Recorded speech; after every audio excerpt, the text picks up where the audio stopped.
Any cell phone which is seen at any point in time by the invigilators, the students will be requested to leave the hall and the team will be disqualified.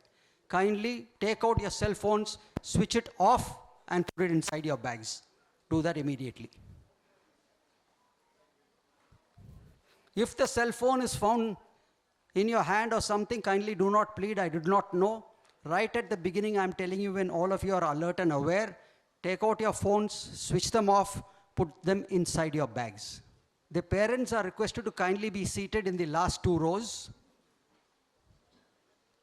And once the initial proceedings are over, and when the quiz starts, we shall request the parents to kindly be outside, because during the quiz, when the quiz is on, the parents are not permitted to be inside the hall. Thank you. It's 3 minutes to 10. We'll be starting at 10 a.m. sharp.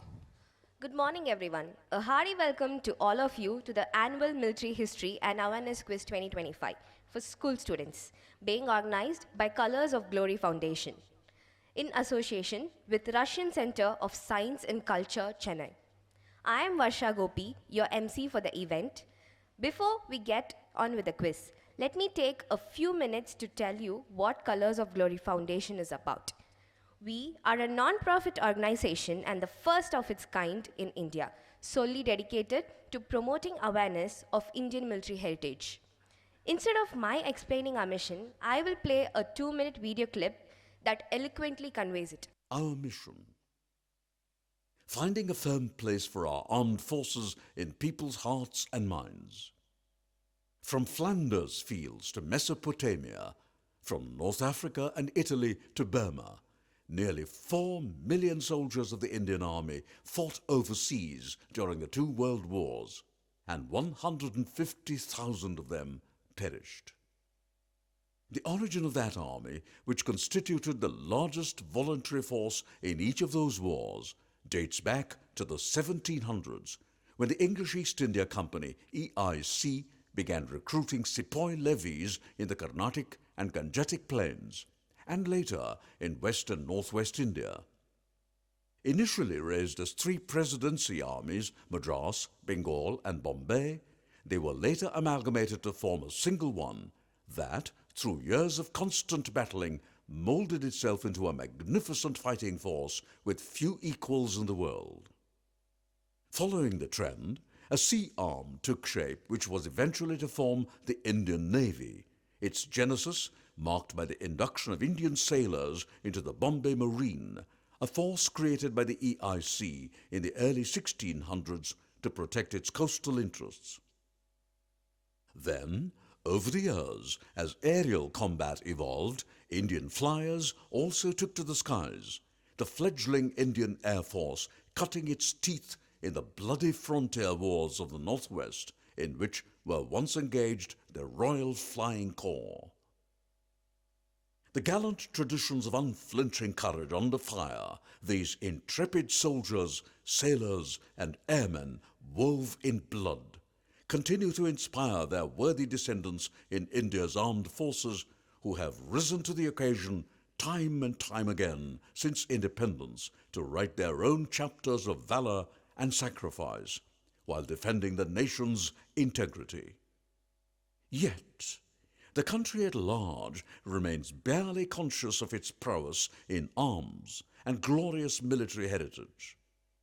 Even the many glorious Indian feats of arms after independence, from Zojila to Bomdila, and Philora to Bogra, and Basantar and Tiger Hill, have already faded into obscurity in the country's collective consciousness. Colors of Glory seeks to fill this gap by promoting awareness of India's proud military heritage, while popularizing literature and art forms with a military theme, opening vistas of military tourism and memorializing battles and war heroes. Having heard that, please watch a 3-minute video that carry glimpse of our activities during the past 9 years.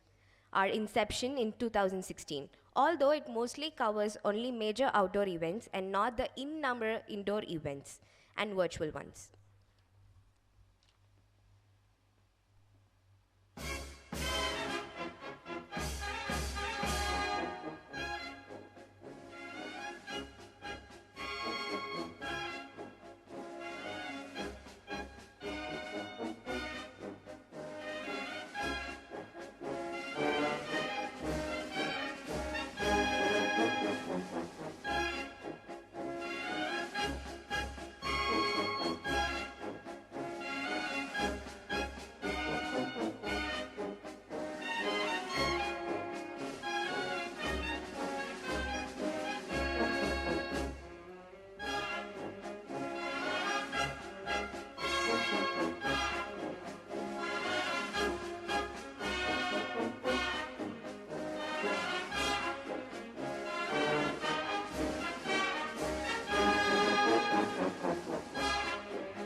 Now that you have an idea about what we are, let's come to the quiz.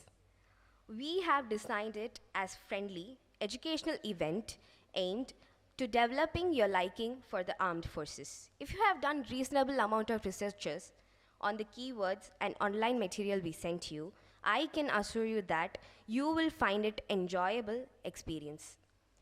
While the rules of the quiz will be explained by the quiz master, let me explain how the event will be commenced. We will have a prelim round lasting 45 minutes, including the instructions, followed by a refreshment break of 15 minutes. We cordially invite the teachers and parents who have accompanied their wards to join us for refreshments, and the students have finished, so that the students can be back in time for the finals. After the refreshment break, the results of the prelim will be announced and the finals will commence. Please don't be disappointed if your team is not among the 6 finalists. You will have many prizes to win. Besides, we are giving certificates and medals to all of you for your participation. The cash awards that could be won are: the winning teams get rupees 5,000, the runner-ups get rupees 3,000, and the people in the third position get rupees 2,000. And the remaining 3 finalist teams get rupees 1,000 each. Among the non-finalists, the first 10 top scoring teams in the prelim after the finalists get rupees 500. And the teams that answer questions which finalists fail to are thrown to them get rupees 200 each. Now, before I hand over the mic to the quiz master, I invite our founder and chairman, Captain D.P. Ramachandran, who also the chief coordinator of this event, to address you all for a few moments and tell you about the purpose and spirit of this event. Captain Ramachandran is the veteran soldier of the 1971 Bangladesh War and the military historian who has authored 4 books and several articles on military history. Over to you, sir.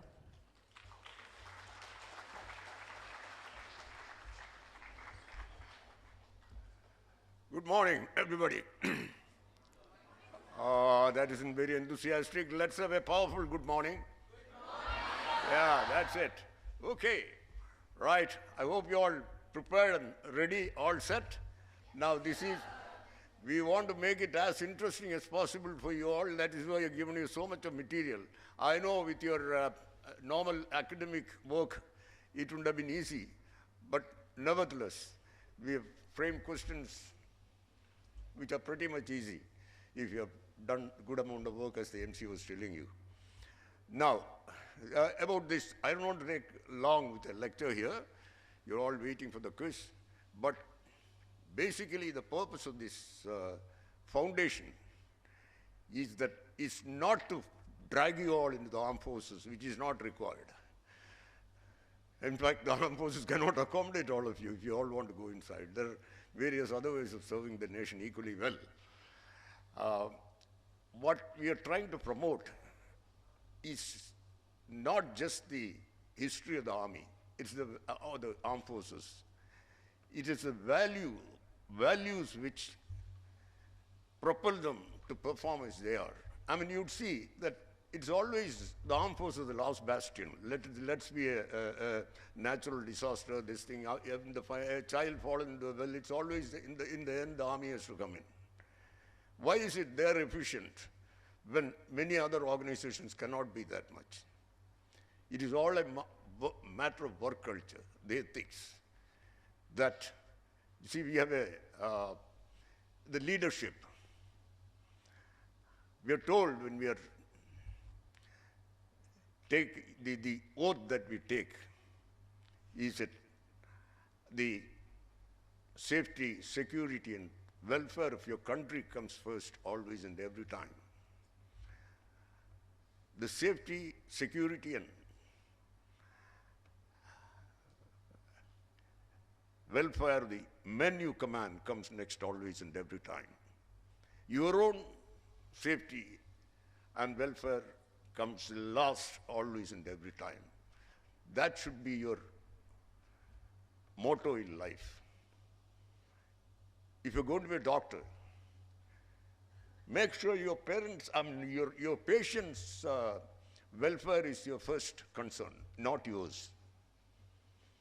If every teacher in our land, every engineer in our this thing, they all followed this kind of ethics, we won't have any buildings falling down. We won't have students not able to perform. It's always what you need to focus is what is your duty, what is to be done. That is the failure of the masses generally in India. Whereas armed forces have shown by their dedication how they can do even the impossible, as you saw it in Kargil War. There were such steep hills, they climbed and took them out. Now, that kind of mentality you got to develop, those values, that is what we are looking at, not to pull you in the armed forces. So I hope by attending these, I'm sure there are some students who have come last year also, by learning about these, at least a part of it will be inculcated into you. That's what you're looking forward to. Grow up as conscientious citizens who should take our country forward. Thank you and Jai Hind.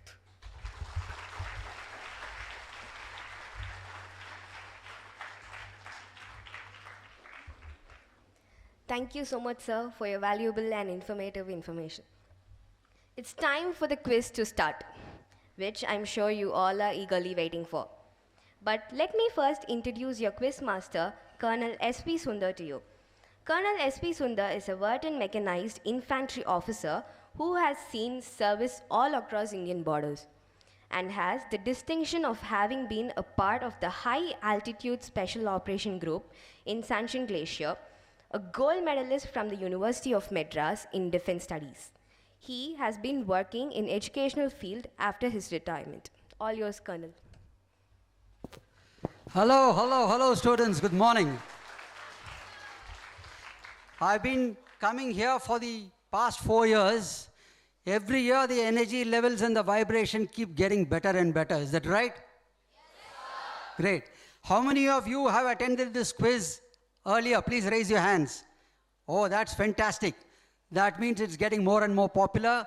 I know you're all very, very eager to get on to the quiz. We will do that. Just one question. Of all of you got your partners, all of you are in teams. Is there anybody whose team member has not turned up? Please let me know. I believe in the Grove School, some team member, yes? You don't know your team number. All right. Not to worry, but you got your teammate along with you. Your team number will be allotted to you, not to worry, right? You just write down all the answers. Somebody will reach out to you for your team number, all right? Any other students have any issues regarding their team number or anything? Please let me know right now. All right. We would be starting the quiz now. Therefore, I request all the parents who have come to kindly leave the auditorium. This is a rule, sir. Yeah. By the time this has happened, you will get your team number, please. Right? Hold on. Yes, students, another reminder regarding your cell phones. Some of you may have got last-minute calls. Please switch them off. Put them inside your bags. Ready to start, students? Yes. I still see some parents giving some instructions. Once you've done that, we will be starting the quiz. Thank you. I request the volunteers to check that only students are there. Saunak, once you give me a thumbs up from there, we'll start the quiz.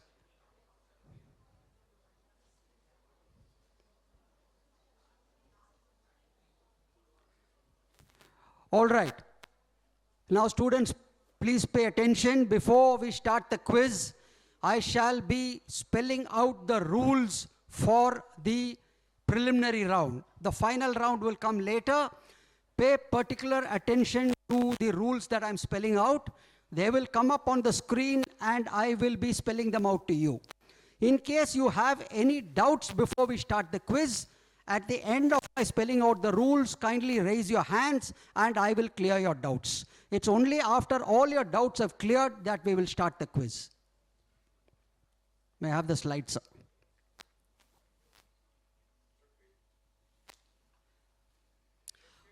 Okay.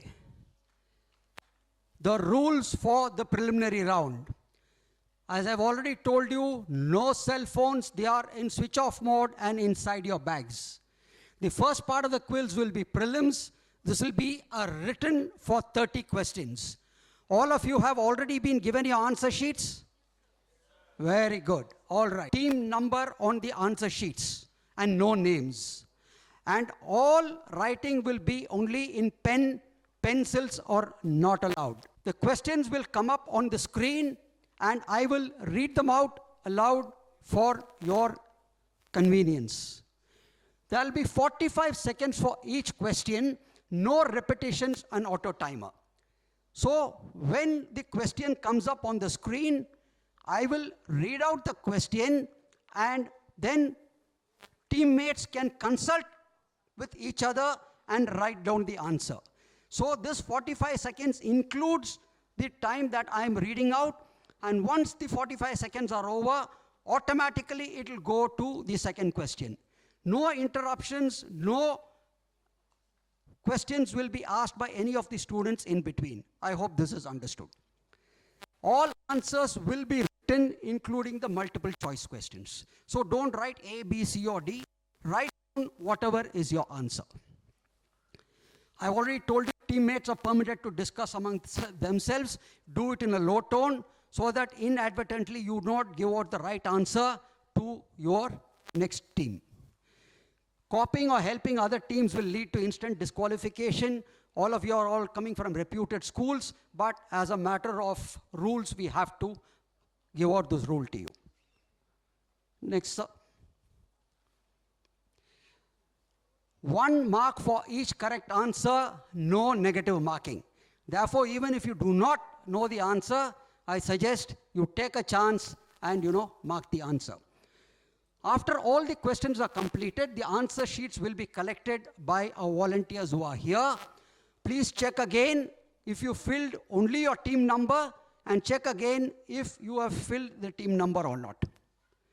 After collection of the answer sheets, there will be a refreshment break and we will request you to go outside, have your refreshments and come back. And by the time you have your refreshments and come back, the volunteers would have corrected your answer papers, and when you all come in, to know how you have fared, we will also flash the answers so that you know how you have fared, and the 6 finalists will then be called on stage for the final round. There is a possibility that amongst the answers which have been given, there may be a tie. In case there is a tie, then we will have another semi-final round, the rules of which I will spell out if the occasion arises or if there is a tie. And finally, the decision of the quiz master will be final and binding. So these are the rules as far as the preliminary round is concerned. In case any student still has any query, please raise your hands and we will clarify that. Yeah, please. No, spelling will not be taken into account. Minor spelling mistakes will not be taken into account, not to worry. Yes. Yeah, in case it has been spelled out, your answer, just a moment. What's your name, please? You asked a question, your name? Bhavan. In case there is a tie, and then if you've given the wrong spelling, the team which has given the right spelling will score over you. Yeah. Yeah, somebody had a question there. Your name, please, and your school. Yeah. That will be in the finals, yes. Yes, you do have picture-based questions, but not to worry. Whether it is a picture-based question, multiple choice, just write your answer. Okay? Yeah. Yeah, anybody else? Yeah, please go ahead. Get up. Yeah, take the mic in so that everybody can hear. So do we have to mention the rank of the respective officers or something? See, you have to mention the rank in case you know it. Like for example, let us say the rank is Lieutenant General so-and-so. Even if you do not mention it, then it is the decision of the quiz master based on the answer which is given whether to award you your marks or not. All right? If you know it, well and good. If you don't know it, if it is suppose General Harbhajan Singh, you've written Harbhajan Singh, good enough. We will take a call. Yeah, anybody else, any questions? No questions. All right. Good to go? All good to go? First question coming up in the prelims.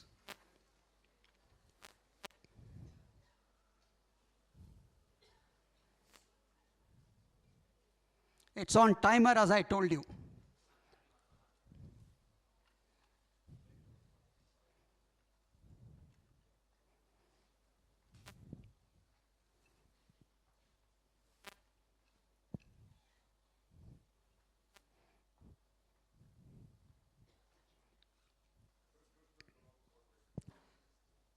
Yes, the first question will come up now.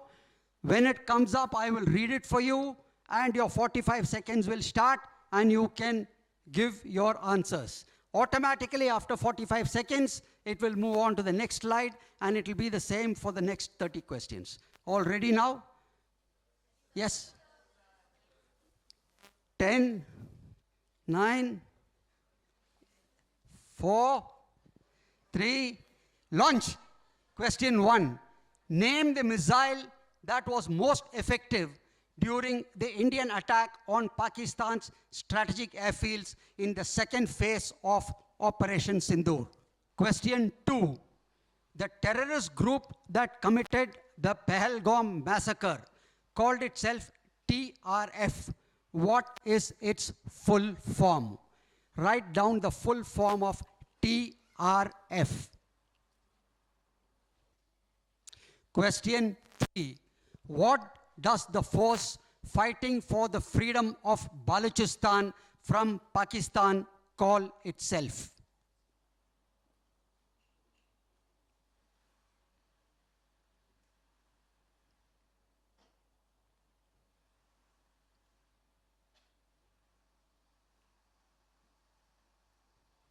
Question 4. Name the Himalayan river valley in which the Indian and Chinese armies clashed with each other in hand-to-hand combat without firing shots in the year 2020.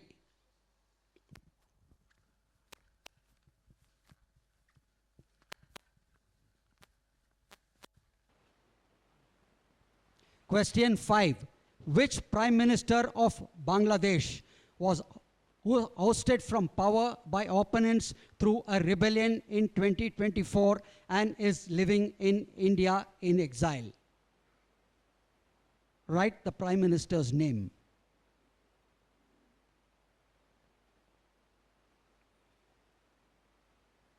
This is an easy one. Question 6. A narrow corridor of land that connects northeast India with the rest of the country poses a grave security threat to India because it is sandwiched between China to the north and Bangladesh to the south. What is this corridor popularly called? It's got a very unique and a funny name.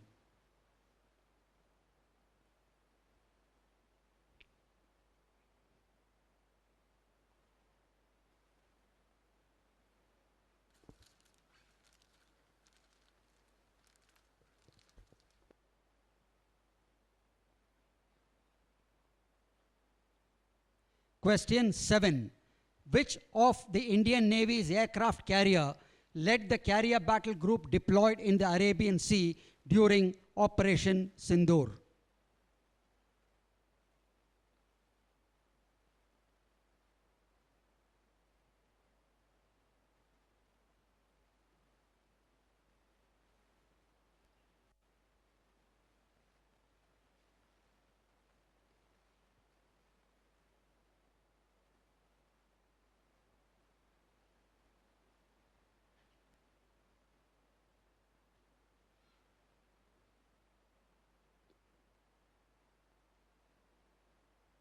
Question 8. What type of vessels did the Indian Navy use for its historic raid of Karachi Harbour during the 1971 war under Operation Trident?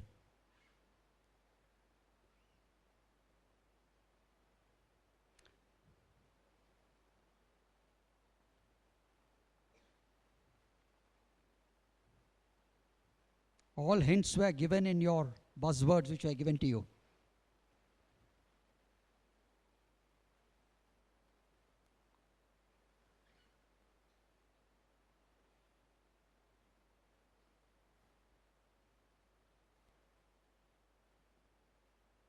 Question 9. Quadrilateral Security Dialogue is a multinational grouping of Australia, India, Japan, and the United States. What is its popularly known as in abbreviated form? Write down the abbreviated form.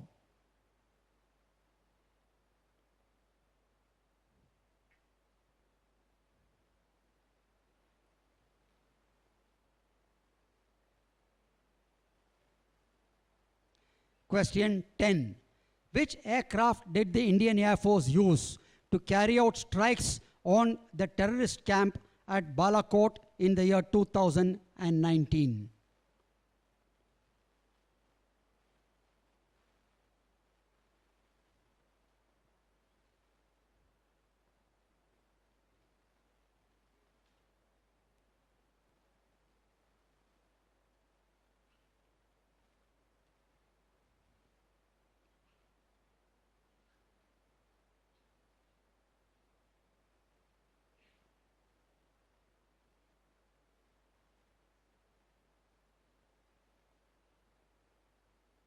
Question 11.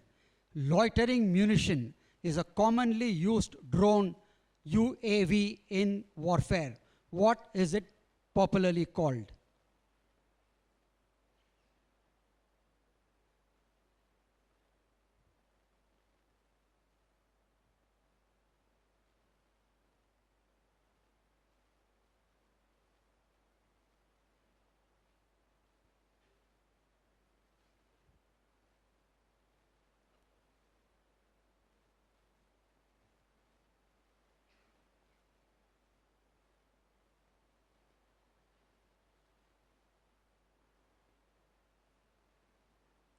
Question 12. Which is the largest aircraft with the Indian Air Force? An easy one, if you paid attention.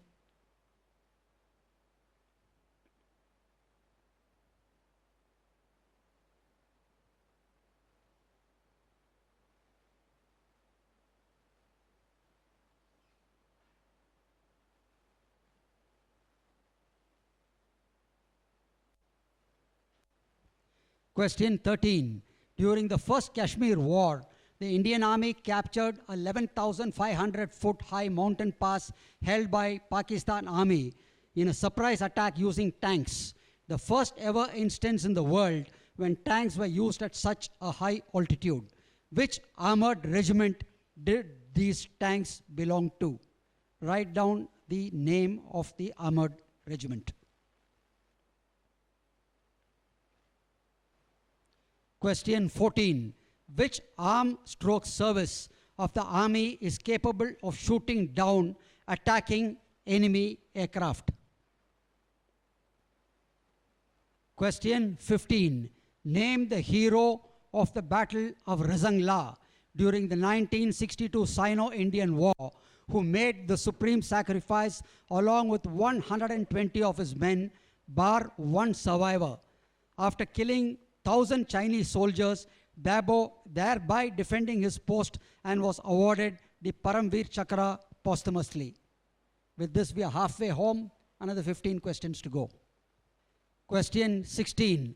Which arm stroke service of the army would construct a bridge across a river if there is none for an advancing column to cross? Question 17. The army uses mules to supply troops deployed at locations not approachable by vehicles with food and ammunition.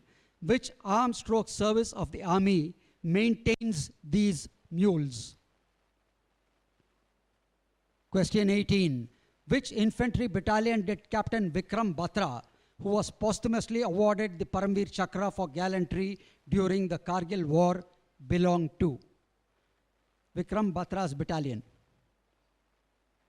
Okay, pictorial questions. Question 19. Photos of 1965 Indo-Pak War, Indian fighter jet nicknamed Sabre Slayer, shooting down enemy Sabre jets. Name the Indian aircraft.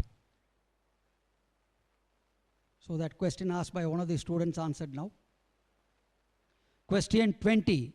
This picture is of the Indian Air Force helicopter that dropped troops atop Siachen Glacier during Operation Meghdoot in April 1984.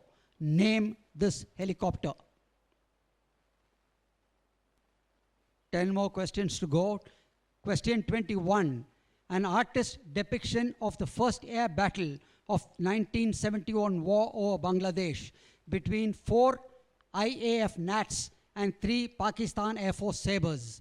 Within 3 minutes, all 3 Pak aircraft were engaged, 2 downed and 1 fled billowing smoke with no loss to the Indian Air Force. Name this famous battle. Question 22.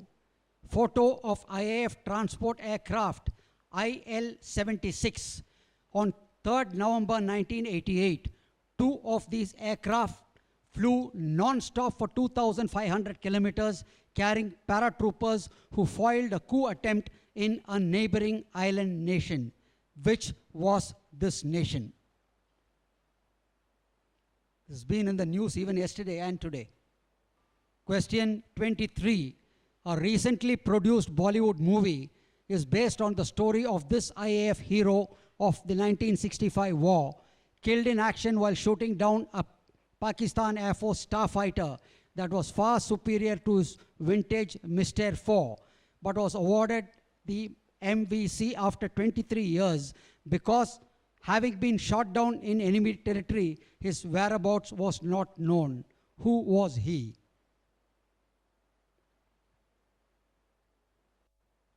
Please write his name. Question 24. This is a memorial in Mumbai that commemorates a historic rebellion by the sailors of the Indian Navy, which in the wake of the fight against British rule by the Indian National Army during World War II catalyzed Indian independence. What is this rebellion known as? Question 25.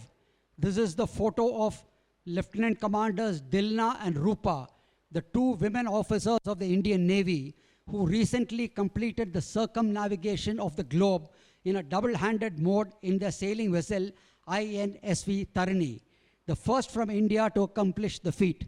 What was their mission named? Write down the name of the mission. Last 5 questions. Question 26. This is the photo of the memorial for the Indian Navy frigate INS Kukri, which sank after being torpedoed by a Pak submarine during the 1971 war, taking down her gallant crew of 18 officers and 176 sailors. Where in India is it located? Question 27. This is the picture of INS Satpura, one of the most common type of vessels used by the Indian Navy. Smaller in size only to aircraft carriers and destroyers, and is built for speed and maneuverability. What type of vessel is this? Write down the type of vessel.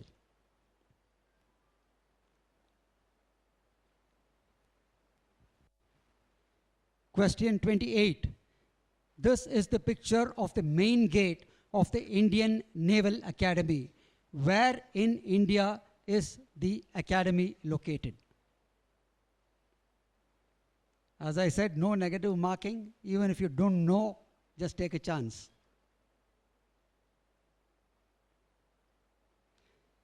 Question 29. Amphibious tanks of the Indian Army, which played a pivotal role in the Bangladesh Liberation War of 1971, negotiating the muddy Bengal terrain during the war. What name are these tanks known by? Write down the name of these tanks, if you can identify them. The last question, question 30. Name the weapon this infantry soldier is carrying on his shoulder. Very devastating weapon. I've used it myself, not in war, but on the ranges. Thank you very much. I request the volunteers to please collect the papers. All of you, please check that you've written your team names, team numbers, and your team numbers only. Please be seated till I let you know when you could leave for your refreshments. Yeah, no more writing. If anybody is found writing, we'll penalize you by 2 points. You might miss coming to the finals. So how did you find it? Tough or easy? Good. That's great. Looks like we might have a tie then, huh? Good. Okay, students, please be seated. Kindly be seated. Students, please be seated and no talking. Kindly maintain silence, please, for another 2 minutes. Students, please maintain silence for 2 minutes. Yeah. Please maintain silence for 2 minutes till we check that we've collected all your papers. You could go out and discuss. Has any student not handed over his answer sheet? If there is any student who has not handed over his answer sheet, please stand up in your row. Sit down, sit down. Okay. Now if I catch any student talking, I'll penalize them by 2 points. Okay, now I'm having an eagle. There. Yeah, kindly stand up. Last. Now I have absolute silence. Why do I have to say this? Once you're told you're all coming from reputed schools, kindly, only if I say penalize, then you kindly keep quiet for 2 minutes. Let the organizers do the work. Go outside, discuss, have fun, come back. Please give us 2 minutes. Kindly. Thank you. Enjoy your cup of tea, and we will announce the results when you come in. Welcome to Mr. Srinivasan, who's our chief guest, who's accompanied by the lady, Mrs. Srinivasan. I'm very, very sorry, sir. Mr. Sitaraman, my fault, who's accompanied by the lady, Mrs. Sitaraman, has come here, and so has Colonel Krishnaswamy, VRC veteran, who's also here with us. The formal welcome, thank you. The formal welcome will be given by the Master of Ceremonies. Since they arrived during the tea time, I thought that I would just mention this, and thank you for the applause. Now, before I commence with the rules of the quiz, you will have the announcements that we've got 6 finalists. And apart from that, it had been announced that the 10 teams after that would be given a prize of 500 each. But we have a tie for the 11th position. Therefore, the organizers have been happy to announce that all 11 teams will be given these prizes and will not be having a tiebreaker. Okay. Now, we will have the control desk announcing the finalists to come up on stage. Kindly give them a big hand. The 6 finalists, please wait for the announcement of the teams and the names. The 6 finalists who have made it in the prelims. Yes. Okay, the first team, DAV Boys Senior Secondary School, Gopalapuram, Team 77. Siddhant Sharma and Bhavin.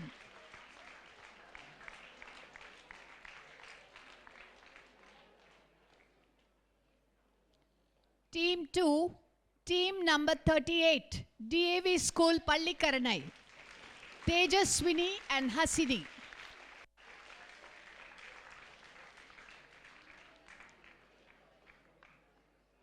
Team 3, team number 7, DAV Matriculation Higher Secondary School, Kovindan and Tirupugal.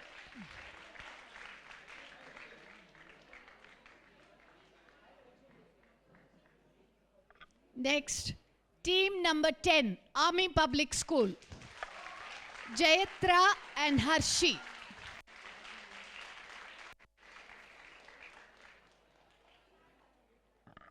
Next, DAV SM Fomra School, team number 33, Anchana and Pranav.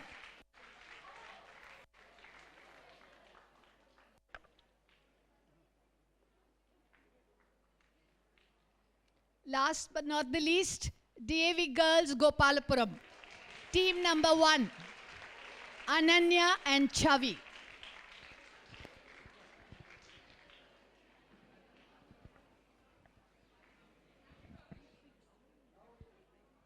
We'll have the announcement of the 11 teams which have scored after this and will be given the prizes during the prize distribution ceremony. I'll give just the team numbers, okay? Team 97. Yeah. You can stand up and... Please stand up and sit down when your team is announced. Yeah. Team number 95. Team 95. Yes. Team number 6. Team number 6. Good. Team number 35. 31. 35. 35, I'm sorry, 35. Team number 94. 94. Team number 93. Team number 5. Team number 5. Team number 34. Team number 17, 17. 17. Team number 76. Yes. And team number 4.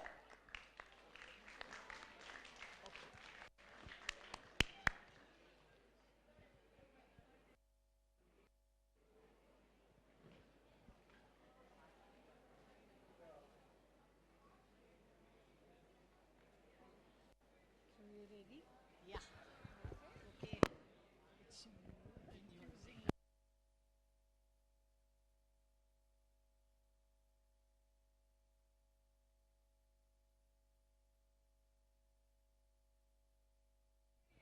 Hello.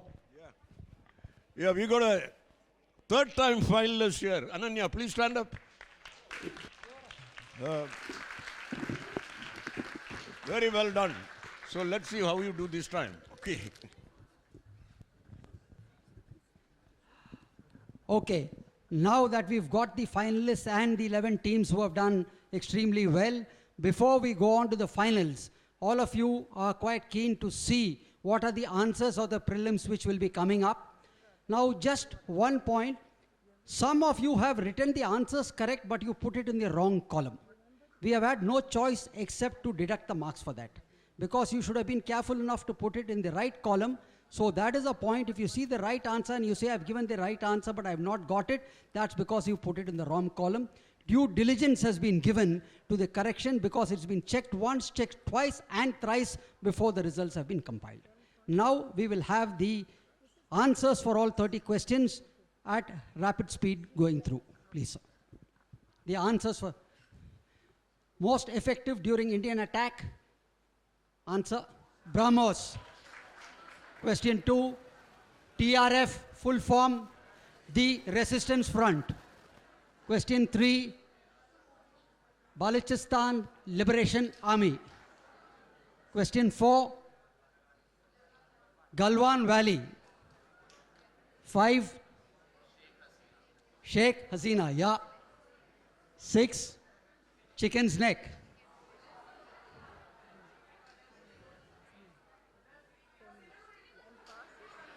Hold on, so hold it. Yeah, some of you have written Chicken Neck Siliguri corridor. That is correct. It has been taken into account and marked correct. Vikrant. Missile boats. Quad.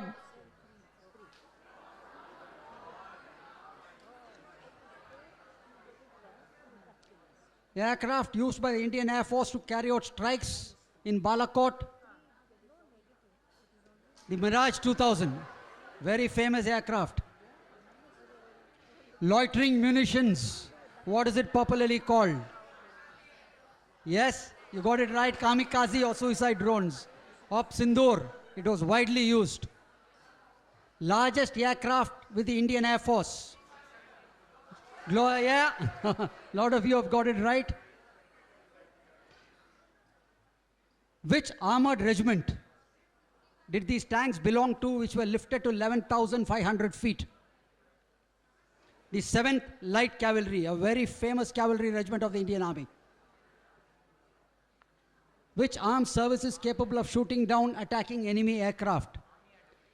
Air Defense Artillery. Only few of you got this right.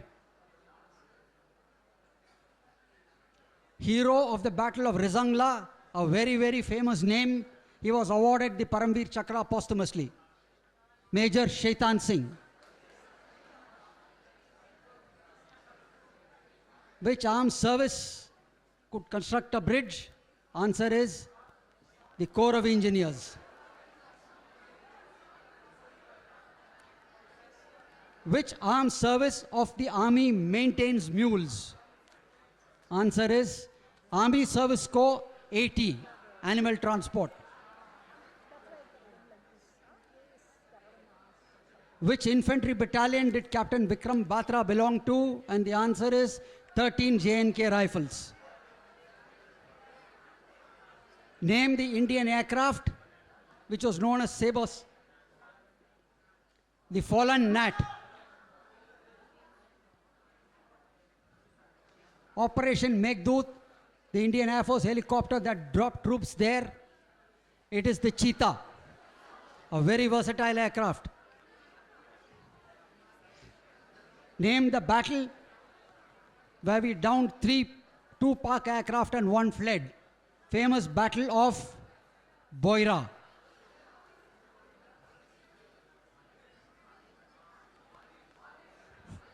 Yes, Maldives is the right answer. It was recently in the news. I gave you a clue too.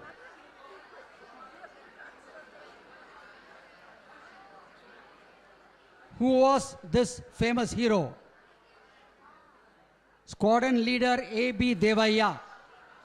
I think only 2 got it right. What is this rebellion known as? Royal Indian Navy Mutiny. Many of you had written Royal Mutiny, which is wrong because it was Royal Indian Navy Mutiny. Royal Mutiny means British. So those of you who have written Royal Naval Mutiny, we have not given marks for that. What was this mission named? 2. This also, lot of you have just written Parikrama. Unfortunately, we have not been able to give you marks for that. Where is this located? Diu. Built for speed and easy maneuverability. What type of vessel is this?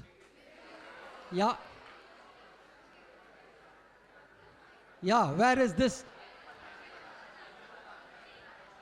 Lot of you have written Kerala. We had not asked for the state. We had asked for the place, and it is Elimala. If you got a spelling wrong of you, instead of that, we've given it. But for people who've written Kerala, have not been given marks. What are these amphibious tanks known as? PT-76. Those who have written amphibious tanks have not been given marks. And the last, this is not an RPG. It is a rocket launcher. There is a lot of difference between an RPG and a rocket launcher. It is rocket launcher which is the correct answer. Okay, thank you very much. The results have already been announced, and it was a very active participation, and most of you have done very well. Now we'll get on to the finals. Okay, can we have silence, please? Let's have silence, students.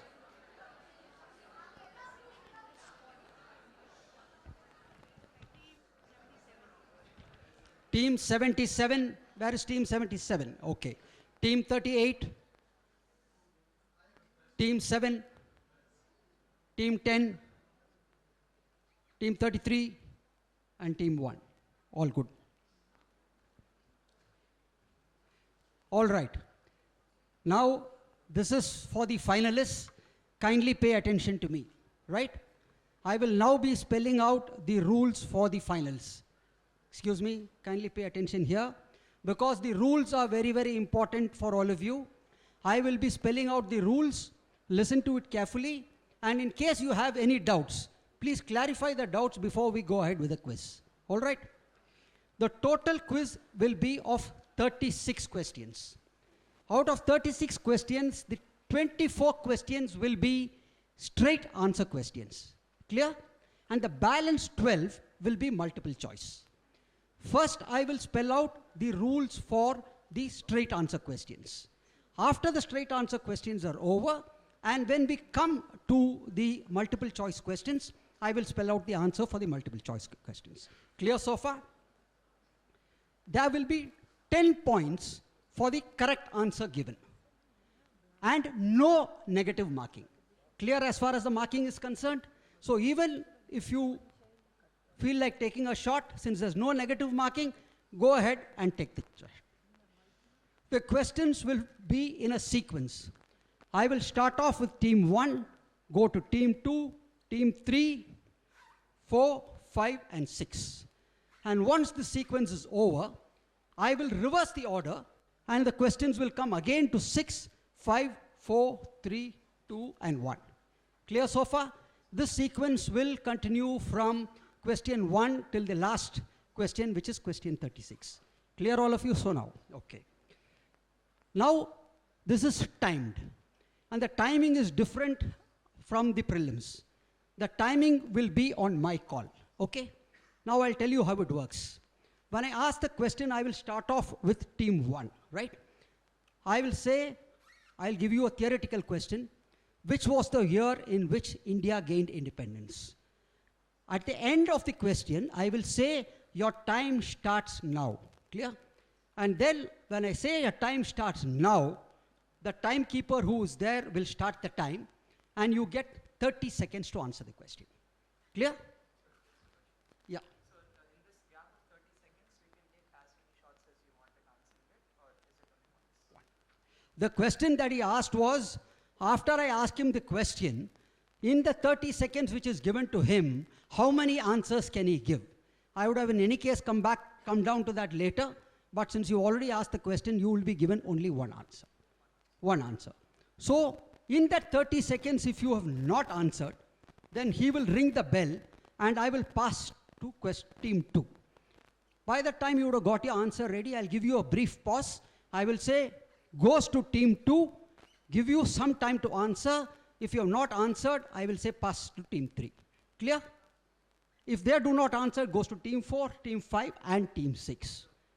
Do we have to answer within the 30 seconds given, or can we utilize the 30 seconds to think then answer? You can utilize the 30 seconds. Like I will say, the theoretical question, which was the year in which India gained independence? Time starts now. He starts the time. We keep quiet. You get 30 seconds. Before that, you should give your answer, right? If you have not given your answer in that 30 seconds, or if you give the wrong answer, let us say you say 1949, okay, which is a wrong answer, we will not pass it immediately to team 2. We will wait for the 30 seconds for the buzzer to ring, and then only it will pass to you. Clear so far in the timings? Clear so far as the, marks are concerned? 10 marks for the right answer and no negative marking. Now, if there is a situation in which all 6 teams do not answer the question, which sometimes happens, this is when the audience students have a chance to, participate and also win a prize. How this will happen is, in case all 6 have not answered, then I will say the question passes to the audience. For purposes of answering this question, the audience is divided into 6 segments. The rows, first 6 rows from here, rows A to G will form segment 1. If these 6 teams have not answered, I will throw open the question to segment 1. And if you know the answer, do not shout out the answer, just raise your hand, and our volunteers will come and hand over a slip of paper to you. Write the answer which you think is correct and hand it back to the volunteer. They will check it at the control desk, and whether it is right or wrong, you will be told. And if it is right, at the end of, during the prize distribution ceremony, you would be given the prize amount. In any case, the answer will then be flashed on the slide, because after every question is there, the answer will also be flashed on the slide. So as far as the audience is concerned, are you clear? A to G on this side, segment 1, G to the last row, segment 2, last row to G, segment 3, and from there to A is segment 4. If any questions are passed which are not answered by any of the 6 teams, I will earmark the segment, who will then raise their hands for the volunteers to give the slips. You will write the slips and hand it over to them. Clear so far, audience? 4 segments. It is 4 segments. I believe I said 6 segments. My mistake. Segment 1, segment 2, segment 3, and segment 4. Clear? No. His question was, if all the 6 teams have not answered, will it pass back again to him for the second time? It will not be. If in the first time, we'll be getting 10 marks if we answer the question. But in case a question is passed to us, which we answer, would we awarded the same 10 marks? Yes, his question was that when the answer is passed from team 1, 2, 3, and if team 3 answers the question, will they get 10 marks? Yes, they will get 10 marks. It is a uniform 10 marks, whoever answers the question, whether it is team 1 or team 6. It's a uniform 10 marks and no negative marking. Only 1 team answer per team is allowed. And another very important rule, only 1 of the team members are to answer the question. In the event that both team members give the answer, even if the answer is correct, I shall be constrained not to give marks and pass the question on to the next team. So please devise a system amongst yourselves after discussing which of the 2 of you need to answer the question, right? Otherwise, there is a possibility.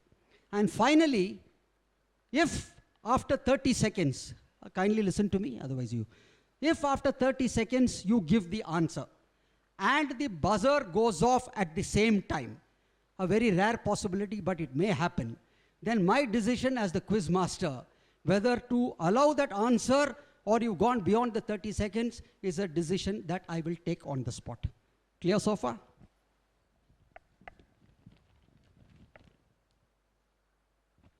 Now, announcement of scores. Each 6 questions will be considered as a segment, right? After every 6 questions, the scorekeeper there will compile the scores and announce the scores after each segment. This is to ensure that you as students are aware as to how you are doing, and then you will be able to, calibrate your responses accordingly. If at all you have a difference of opinion regarding the scores, regarding what the scorekeeper has given, you should bring it up at the end of that segment and not at the end of the quiz. Clear? All 6 teams clear on this? So that we are able to, and the scores will be cumulative as it progresses.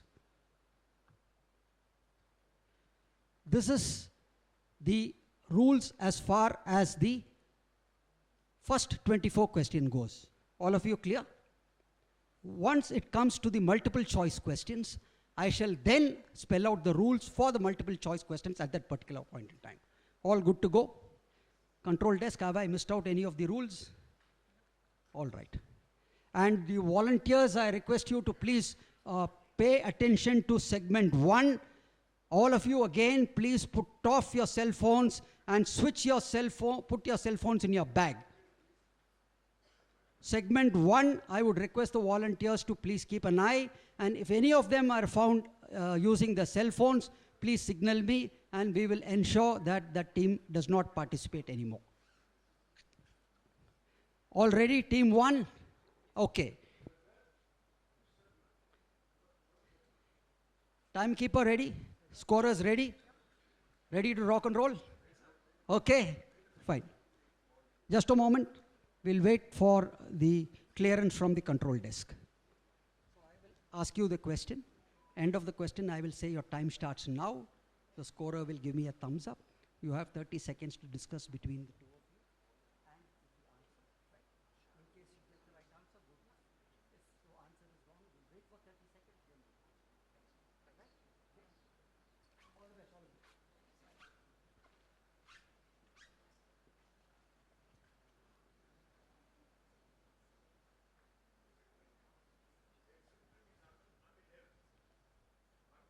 G, sir. G.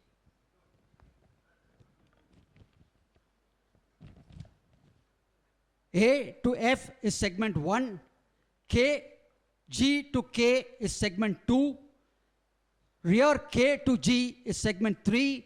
And F to A is segment 4. All clear? I'll announce it again. A to F is segment 1 for the audience question. G to K is segment 2. Rear right side K to G is segment 3. And F to A is segment 4. Right now, please concentrate only on segment 1. Because if the audience question is coming, it will come only to segment 1. So please confine yourself to checking segment 1.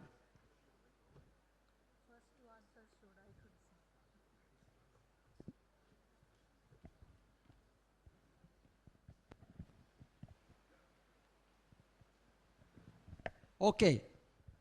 Hello, can you hear me? Okay. First question is now finals coming to team 1. Question 1 to team 1. A rebellion in one of the districts of Jammu and Kashmir at the time of Indian independence in 1947 proved a catalyst for the tribal invasion of Kashmir, as well as Maharaja Hari Singh signing the deed of accession of Jammu and Kashmir with the Indian Union. Which was this district? Team 1, your time starts now. The answer given is Poonch, which is the right answer. Well begun is half done. Well begun is half done. A big hand to team 1. Very well done. Question 2 goes to team 2. India signed a foundational agreement with China in 1954, enunciating 5 principles of coexistence, namely mutual respect, mutual non-aggression, mutual non-interference, equality, and cooperation for mutual benefit and peaceful coexistence. What was this agreement called? And your time starts now.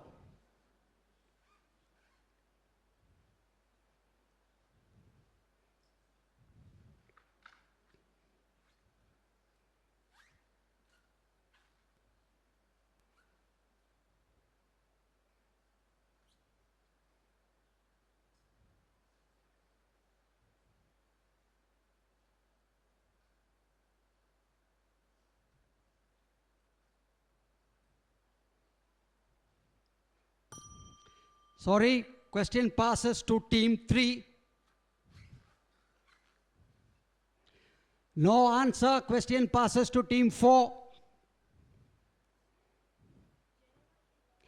Geneva Convention is the wrong answer, question passes to team 5.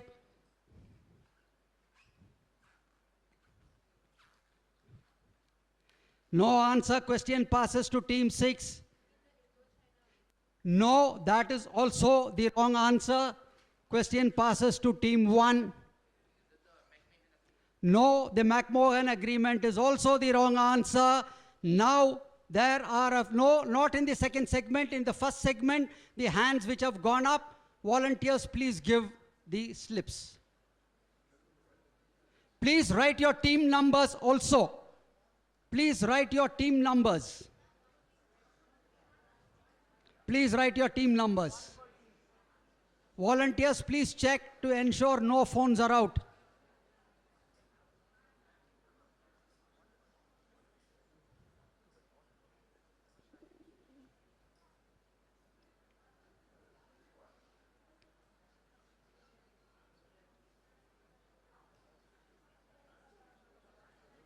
It is only for segment 1.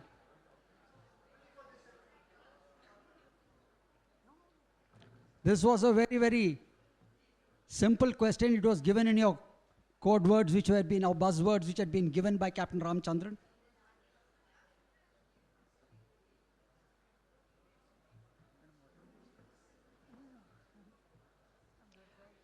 Okay, have all the volunteers handed over your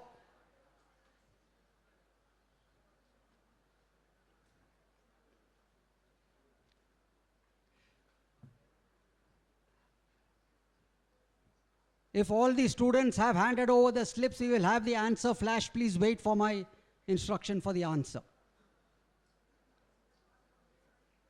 Somebody still writing?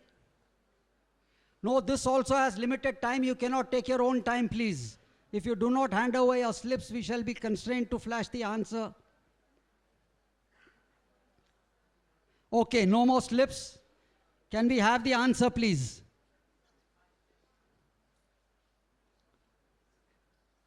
The answer is the Panchsheel Agreement. Okay.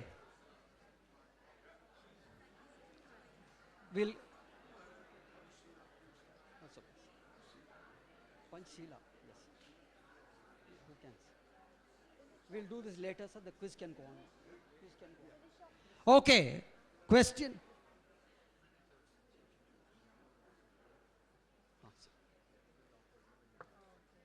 Note down the teams. 3 of them have got it right, and this will be noted down, and they will be given the prizes during the prize distribution ceremony.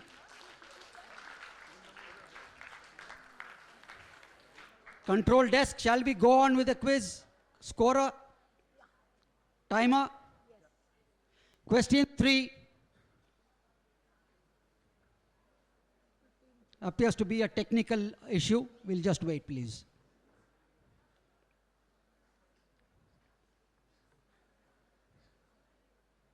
There is a technical issue. We'll resolve it just a moment.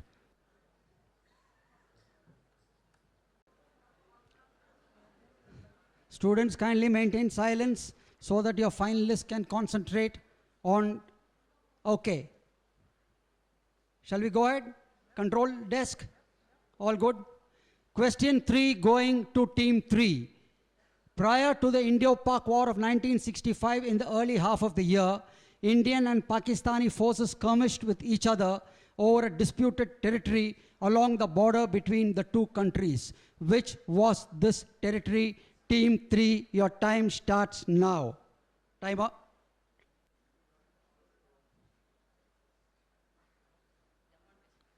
Jammu and Kashmir, unfortunately, is the wrong answer. We will wait for the 30 seconds before I pass the question to team 4.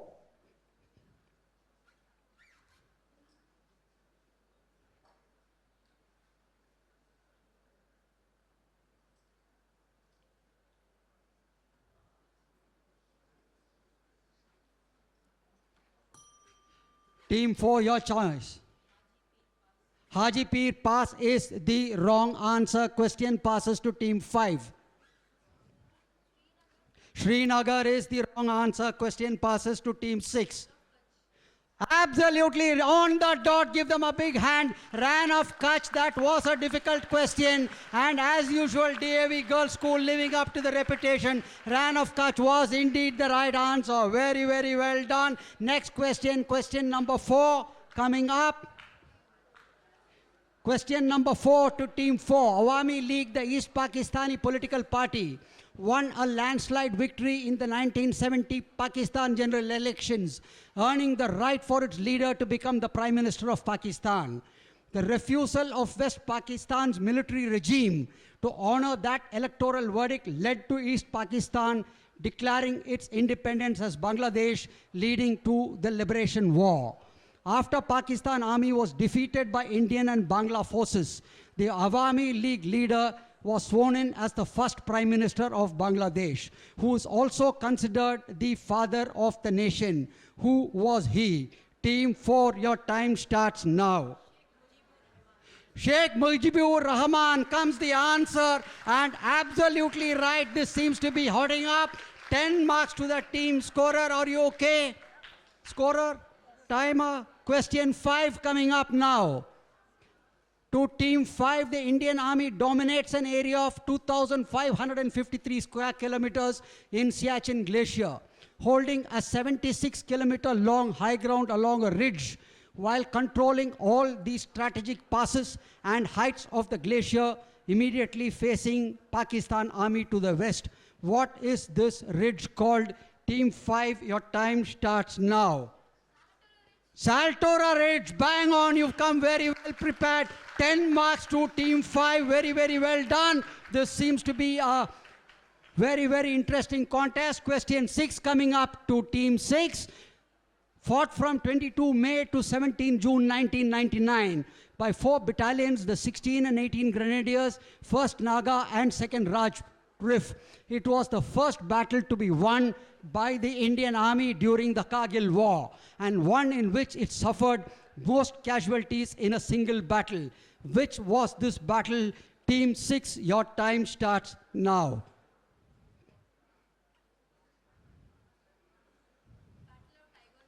Battle of Tiger Hill, unfortunately, is the wrong answer. We wait for the 30 seconds before it passes on to Team 1.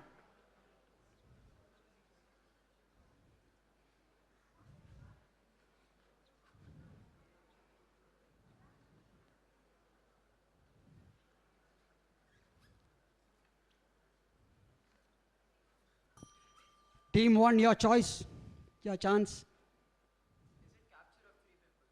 No is the wrong answer, passes to Team 2. Bang on! Battle of Tolo Ling is indeed the right answer.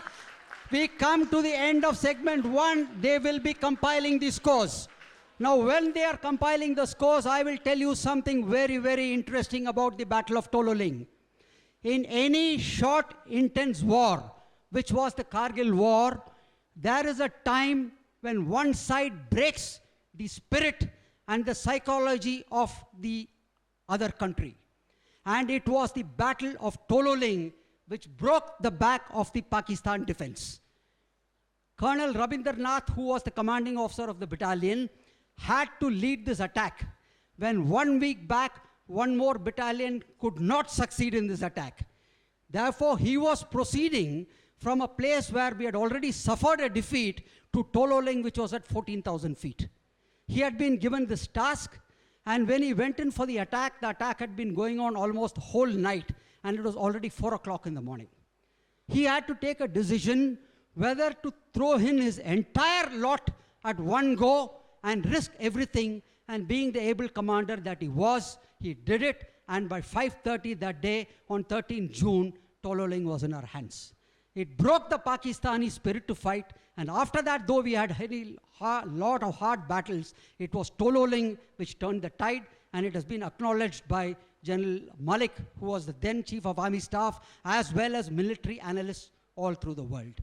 He suffered a loss of 1 officer, 2 JCOs, and about 8 other ranks, and lot of other casualties were there. But Tolo Ling was the battle which changed it in our favor. Very well done. Scores, please.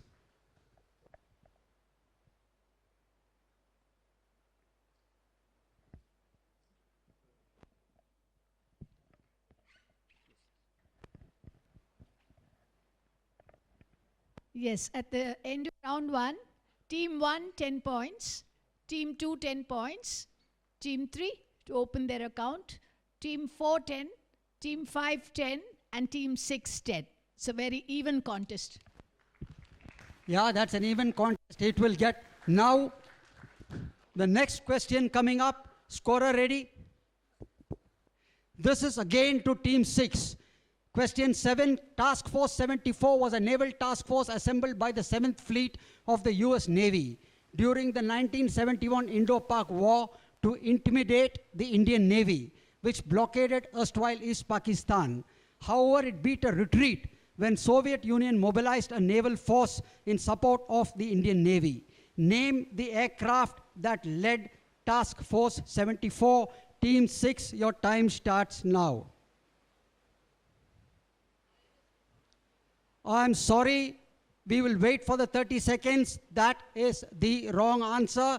The question will now pass to Team 5. Wait for 30 seconds, please.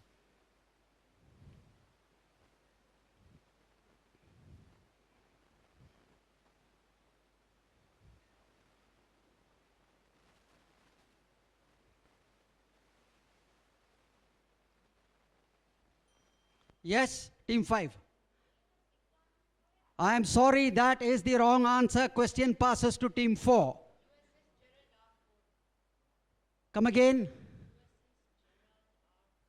USS Gerald R4 is also the wrong answer. Question passes to Team 3.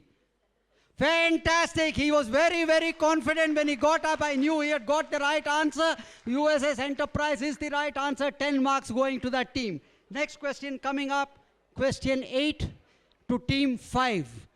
Led by Bengali submariners who defected from the Pakistan Navy and supported by the Indian Navy, the naval commandos of the armed wing of the Bengali freedom fighters Mukti Bahini sabotaged several maritime establishments of East Pakistan during the night of 15th August 1971. What was this operation codenamed? Team 5, your time starts now. Your time's up, goes to team 4. Operation Python is unfortunately the wrong answer. Question goes to team 3. Passes to team 2. Operation Third Style is the wrong answer. Passes to team. Searchlight is the wrong answer. Passes to team 1. No. Operation Blood is the wrong answer. Question passes to team 6. Keep a watch on segment 2, please, volunteers. Keep a close watch on segment 2. They have also passed. The question passes to segment 2. Kindly hold on. And segment 2, yeah, only 15 seconds. We will not accept any more slips after that. Scorers, you can be on the job. All students, have you finished? Yes. Okay.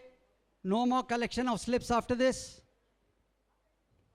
Okay, students done? No more students? All right.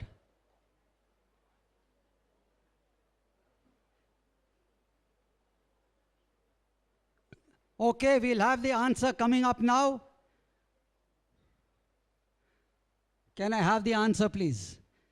The answer is Operation Jackpot. So none of you have won the jackpot as far as Operation Jackpot is concerned. And interesting, a lot of Bengali submariners who had already defected and were in France, defected, joined the Mukti Bahini movement and led this Operation Jackpot. Unfortunately, none of either the finalists nor this segment has got it. So nobody has won the jackpot as far as Operation Jackpot is concerned. Going on to question 9. Hold on. Question 9 coming up. Question 9 goes to team 4. During the night 3-4 December 1971, PNS Ghazi, a Pakistani submarine which was engaged in mining operations off the coast of Visakhapatnam, sank under mysterious circumstances while being tracked by an Indian Navy destroyer. Which was this destroyer? Team 4, your time starts now. INS Kukri, you said? INS Kukri, unfortunately, is the wrong answer. Please wait for the 30 seconds buzzer before it is passed on to team 3.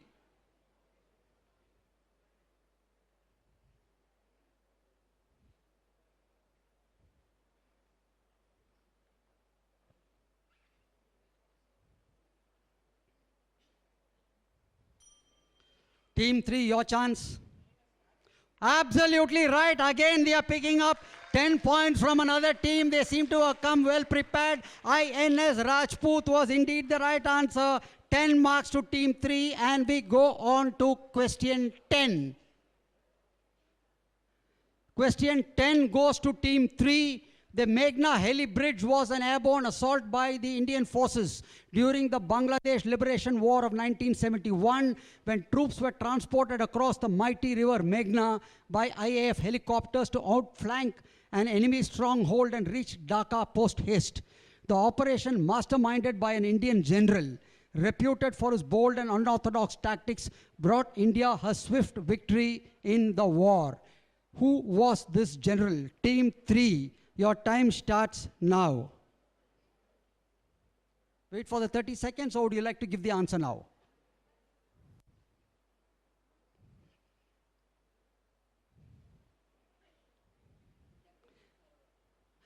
Jagjit Singh Arora, he says, I'm afraid that is the wrong answer. Please wait for the mandatory 30 seconds before we pass on the question to team 2.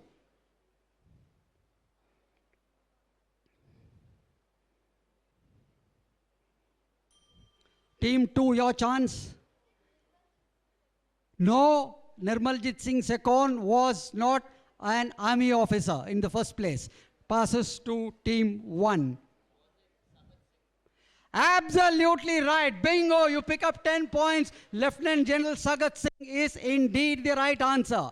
Now, before I go on to the next question, I'm duty bound to tell you in about a minute about General Sagat Singh. He is my hero and one of the most competent generals of the Indian Army. Had it not been for General Sagat Singh, we would not have captured Dhaka in the 1971 war. He was such a type of a general, he always led from the front. There is a story, not a story, which has actually happened. When he was flying in the front in his helicopter, he flew so close to the enemy lines that they opened up with the machine guns and about 63 bullets went through that particular helicopter. Sagat Singh was injured with splinters in his left eye, and there was another officer called Squadron Leader Pushp Ved, who was traveling with him, and he spoke to us in the Colors of Glory where Captain Ramchandran had spoken to him.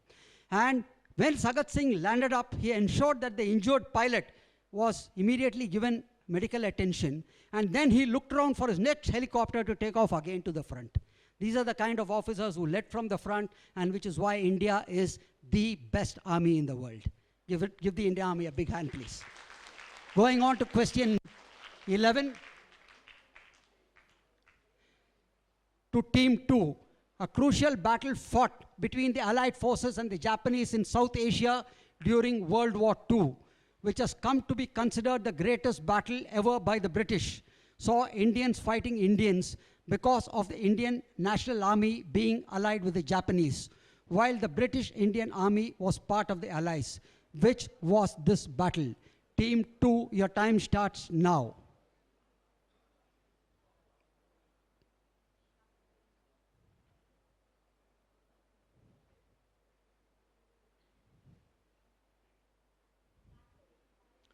Yes, I give it to them. It is the Battle of Imphal and Kohima. You said Battle of Imphal. I give it to you. 10 marks to Team 2. Very, very well done, Team 2. Next question, question 12. Coming up to Team 1. Among the multiple strategic locations of Pakistan hit by India on 10th May 2025, during the second phase of Operation Sindoor, there was one which was believed to have been housing their nuclear arsenal. Analysts believe that targeting of this particular location may have forced Pakistan to sue for immediate peace. Which was this location? Team 1, your time starts now. Noor Khan was the airbase. So which was the name of this location which was supposed to be housing their nuclear facilities. I'll still give it to you. I'll give you the 30 seconds. There's a location. Sorry? No? So we'll wait for the 30 seconds. Team 6.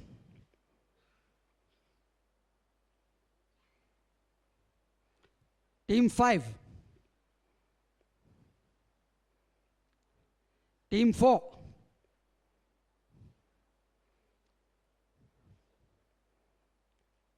Team 3. Team 2. No, Rawalpindi is the wrong answer. The question passes on to the audience in segment 3. Raise your hands only. We welcome the representative from the Russian Cultural Center. Welcome, ma'am. A very warm welcome to you. Okay, while the answers are being collected, you remember I was telling you that General Sagat Singh was my favorite general. There's another very, very interesting incident of General Sagat Singh. There was a place called Nathula, which is now a tourist attraction. And Sagat Singh refused to hand it over to the Chinese. When the Chinese attacked, he defended Nathula, and there was another battle 2 days later where the Chinese tried the same stunt, and that was the Battle of Chola, where they were given a bloody nose. And in that battle, we have an officer here, a veteran officer who took part in that battle, Colonel Krishnasamy VRC. May I request you to please acknowledge the students. Please give him a big hand. He fought the Chinese at Chola in 1967. Thank you very much, sir. And 2 teams from segment 3 have got this correct, and the answer coming up is Kirana Hills. This was very, very much in the news, and the airfield that you said is close to Kirana Hills, but that was the airfield and Kirana Hill was the location, team 1. No more questions, please. Okay. Now we will wait for the scores at the end of segment 2. At the end of segment 2, team 1 20 points, team 2 20 points, team 3 20 points, team 4 10 points, team 5 10 points, and team 6 10 points. Okay, going on to segment 3, question 13. Scorer ready? Timer. Question 13 goes to team 1 again. The ongoing Siachen conflict had its genesis in the ambiguity surrounding the demarcation of territory of the Siachen Glacier, whereby the line of control beyond a certain map coordinate extending to the largely inaccessible barren cold region is vaguely defined as extending thence north to the glaciers, which is this map coordinate. It's a very, very famous map coordinate. Your time starts now.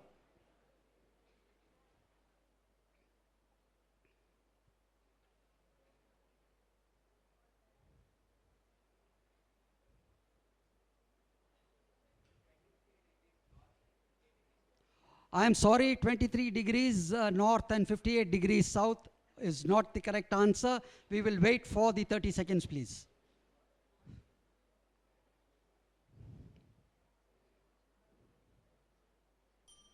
Question passes to team 2. All right.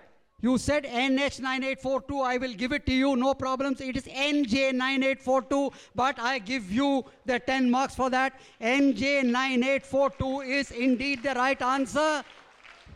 Very well done. It's a bleak, desolate place of the glacier. And when I was a young captain, I was posted right in this place, NJ9842. And somebody with a very wry sense of humor had given the name Gulab to this post. Gulab means a flower. All that I could see outside my small tent was tons and tons of eyes and white. Anyway, that is just nostalgia. Very, very well done in getting the answer right. Next question, question 14. Going to team 2.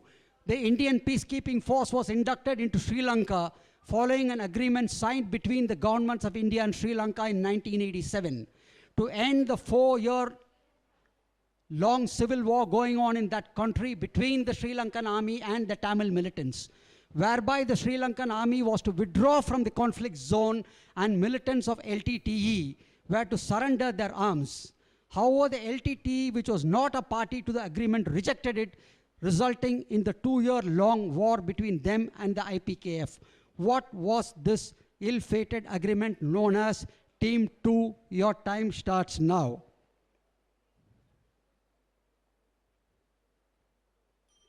Passes to team 3.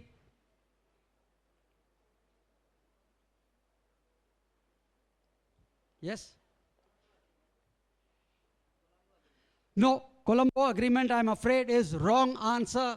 Question passes to team 4. Instrument of accession is the wrong answer, passes to team 5. Can you come again?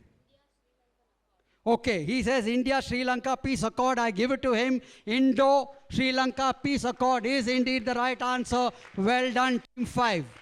Team 5 picking up a valuable 10 points. Next question coming up, question 15. To Team 3.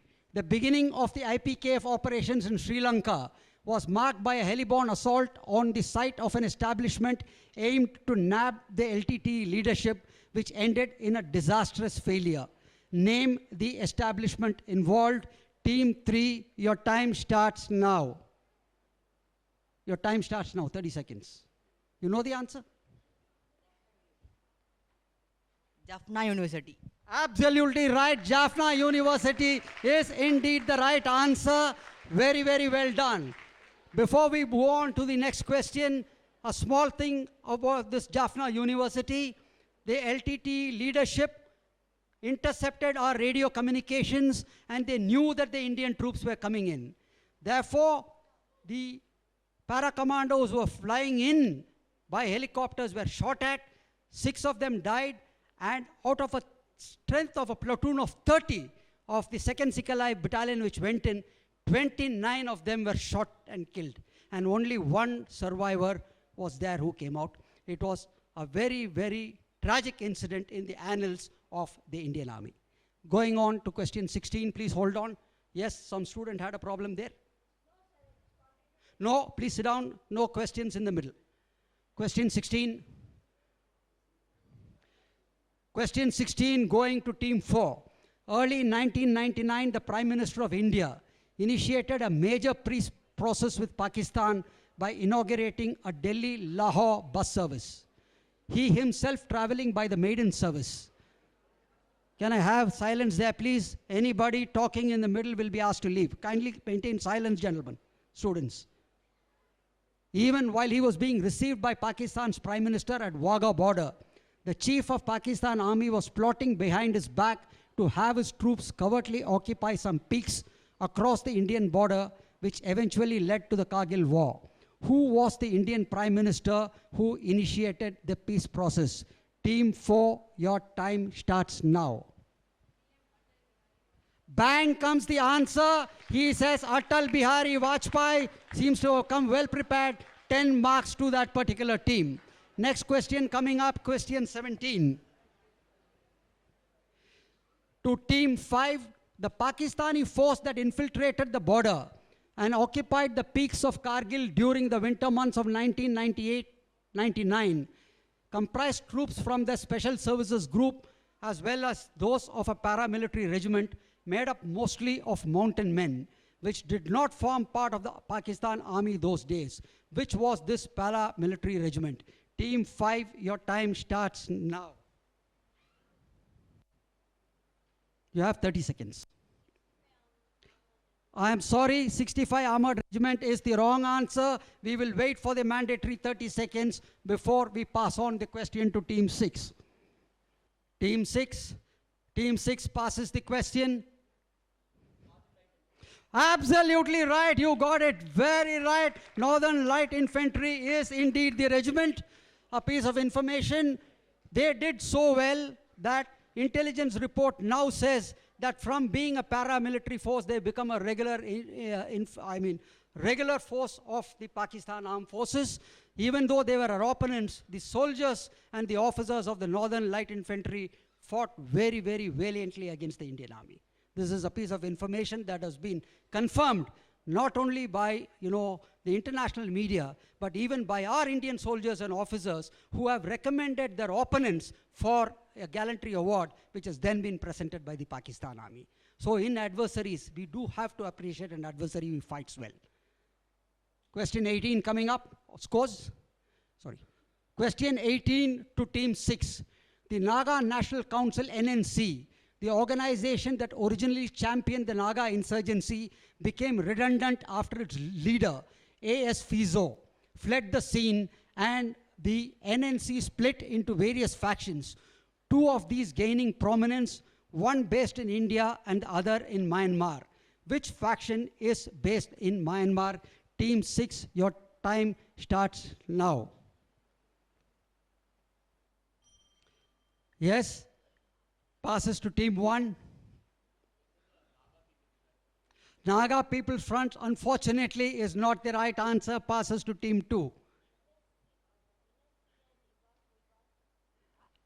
NSCN? No, I cannot give it to you. It is not the right answer. Can you give that answer for the benefit? NSCN Ibak Muiva. NSCN Ipak Muva is not the right answer. Question passes to team 3. Yes, there he got it. There was just one small difference between that. Team 3 picking up that extra 10 points from the others again. Very, very well done. And it is indeed the NSCN Kalpang, which was rightly said by team 3. Question 19 coming up. Hold on, sorry. Scores are being compiled, please. We will give you the scores at the end of segment 3. And segment 3 will be pictorials. All right?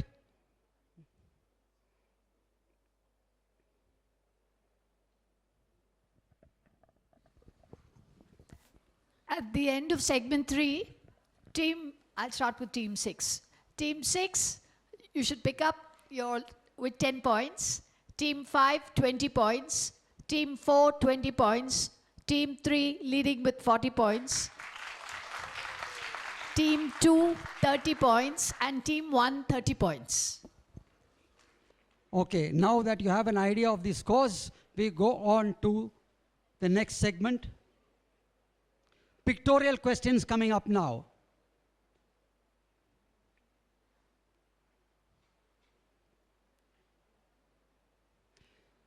Question 19 going to team 6. This is a vehicle used by troops at Siachen Glacier, vital for their survival. The army had to appeal for years before the government sanctioned procurement of these. That too only when a dynamic defense minister ordered the insensitive bureaucrats to go and live in the glacier. What is it called? Question to team 6. Your time starts now. Snow glider, unfortunately, is the wrong answer. We will wait for the mandatory 30 seconds before I pass on the question to team 1. Sorry, it's not yours, it's team 5. Thank you. Team 4.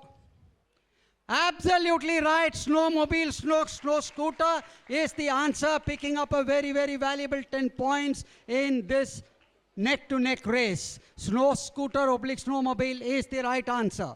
Question 20 coming up to team 5.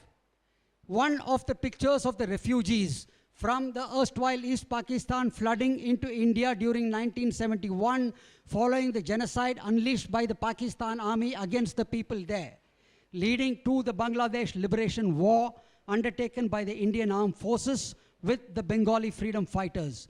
What code name did the Pakistan army give for its genocidal operation? Team 5, your time starts now. Operation Grand Slam, he says, is the wrong answer. We wait for the mandatory 30 seconds before we pass on the question to Team 4. Team 4, your chance. Gibraltar operation is the wrong answer. Goes to Team 3. Oh, this team seems to have come very, very well prepared. Give them a big hand. Operation Searchlight is indeed the right answer. And the searchlight and the spotlight seems to be firmly on Team 3, who seems to be heading towards a big win. Next question coming up. Question 21 to Team 4. This is the photo of one of the 2 aircraft carriers of the Indian Navy, INS Vikramaditya. Originally, it belonged to the Soviet and later Russian Navy before India bought it. Refitted to Indian needs, it was commissioned in 2013 and inducted into the Indian Navy fleet in 2014. What was the name of this vessel when it was with the Russian Navy? Team 4, your time starts now. Kiev is the wrong answer. We wait for the mandatory 30 seconds before it is passed on to Team 3. Wow!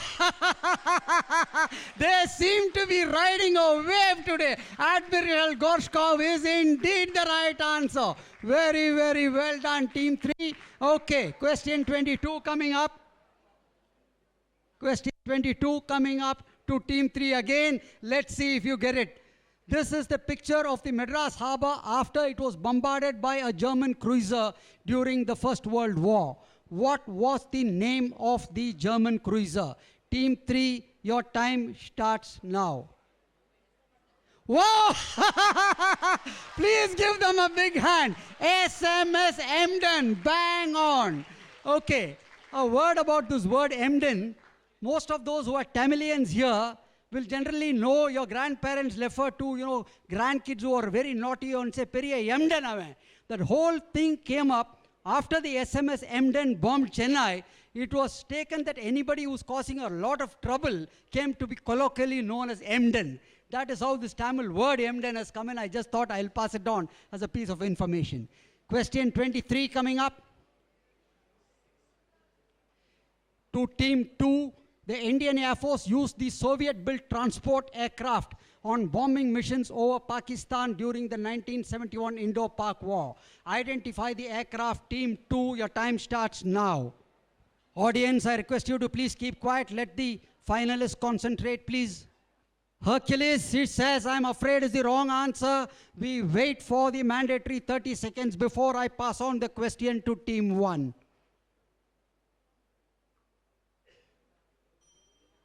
Team 1, your chance now. Sorry? No, the Netra is also the wrong answer. Question passes to Team 6. No, Boeing is the wrong answer. Boeing is in the limelight for a lot of wrong reasons, but that is not the right answer. Question passes to Team 5. Kurkoi is also the wrong answer. Question passes to Team 4.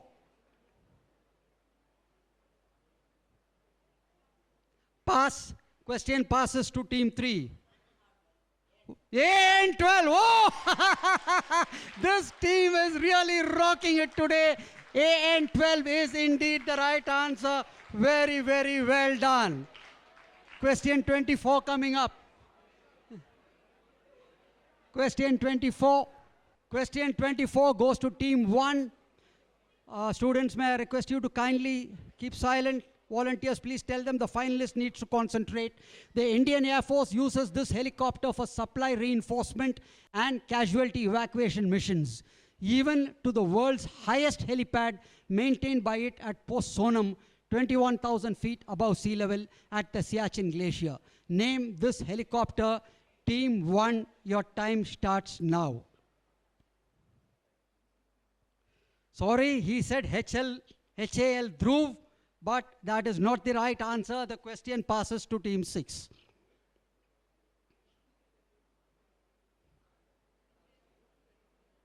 HAL Dhruv 23 again is the wrong answer. Passes to Team 5. Apache is the wrong answer. Passes to Team 4. HAL Dhruv 17, he says, is the wrong answer. Passes to Team 3. Okay, everybody is expectingly looking at Team 3. No? Pass. Passes to Team 2. Okay. There are some, only segment 4 please, only segment 4. Others kindly remain seated. Only segment 4, volunteers please collect it. The scores are being compiled because this is the end of this segment. Now for the attention of the finalists, after this we will be commencing the multiple choice questions. All right? There will be a different set of rules for the multiple choice questions, which I'll be explaining to you. Listen carefully, because it's got negative marking. It might make the difference between catapulting you into the first 3 or not. So I will explain once it is being. I'll explain that. At the end of segment 4, Team 3 leading with 80 points. Teams 1, 2 and 4 second with 30 points. Team 5, 20 points. And Team 6, 10 points. Okay. Now, that was the end of the straight answer questions. We'll now come to the multiple choice questions, which sometimes makes a difference. Sorry? You wanted the answer? Okay, I'm so very sorry. Answer? Nobody got it right. We'll have the answer flashed on the screen. It is Hal Dhruv Mark 3. There is Mark 1, Mark 2. All of them have different specifications. That is why this was a difficult question. All right, Hal Dhruv Mark 3 was the answer. Thank you. Okay, now kindly we will go to the multiple choice questions. I will be spelling out the rules for the multiple choice questions for the benefit of the finalists. I request the other students to kindly remain silent. And any of you volunteers, please tell them to keep their voices down. Finalists, are you ready to take on the rules for the multiple choice questions? Okay. Now, as far as the multiple choice is concerned, there will be 4 choices for each question, which will be listed on the screen, and I shall also read it out. Again, each team will have to choose one of the 4 choices. Clear? Now, let us say I pose the question to team 1. Team 1 has got a choice of 4. Suppose you get it right. You get 10 points. Got it? Suppose you get it wrong and the question goes to team 2 and team 2 gets it correct. They get 5 points. If team 2 also gets it wrong and it goes to team 3, you have a choice of only 2. And you get it right, you get 3 points. So if you get it right, 10 points, 5 points or 3 points. You can either choose to answer the question or you can pass the question to the next team. Why? Because this team has got negative marking. Now let us see how the negative marking goes. Negative marking is -3, -5, -7. In the sense that if the team which has got 4 questions gets it wrong, 4 choices gets it wrong. You know, if you pass it, the next team also gets 4 choices. Got it? He doesn't want to take a chance. He passes it to you. You still have 4 choices. In the 4 choices, if you get it wrong, you get -3. Why? The next team gets -5. If a team which has got 3 choices gets it wrong, it gets -5. If a team which has got only 2 choices gets it wrong, it gets -7. It's logical. Got it? So you can either choose to answer or you can pass. In case you pass the question, your score remains where it is. And there is no audience question as far as this round is concerned. In case none of the teams are able to answer the question, then I, as the quiz master, will give out the answer. Control desk, is there anything else that I've missed out? There is no audience round. I've already spelled it out. Are you all ready? Or would you like me to reiterate? No change in the rest of the things. Your timings, etc. remain the same. Only the system of marking, of negative marking has come in now, which I've explained to you. In case you have any doubts, please ask me again before we commence the round. Team 1, Team 2, good. Team 3, good to go. 4, 5, 6, all right. We commence with the multiple choice questions now. Question goes to Team 1, question 25.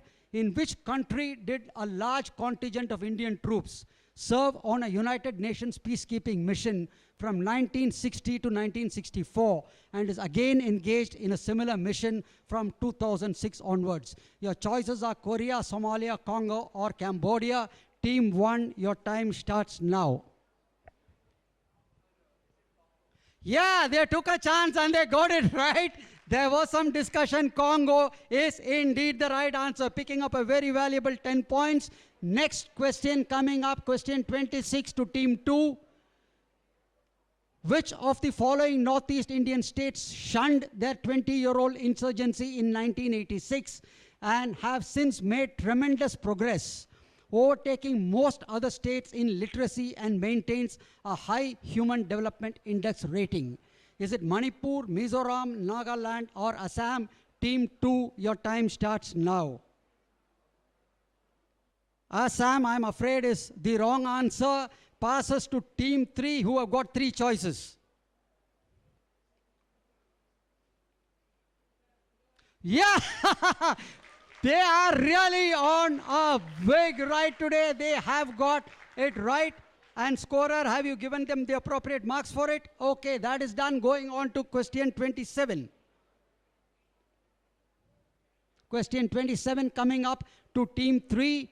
In which of the following cities of the former USSR did India and Pakistan sign a pact under the mediation of Soviet Union to resolve the terms of peace between the two countries after the 1965 war between them? Was it Moscow, Minsk, Tashkent or Kyiv?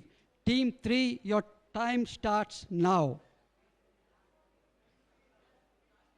Tashkent, they say, and they've got it right. They are galloping towards the finish line. Very, very well done. Question number 28 coming up to team 4. A significant feature of the IPKF operations in Sri Lanka from 1987 to 1990 was the record number of sorties flown by the Indian Air Force to sustain and support the action by our troops on the ground. How many sorties did the IAF fly during the entire duration of operations? Was it 40,000, 90,000, 70,000 or 55,000? Team 4, your time starts now. Team 5.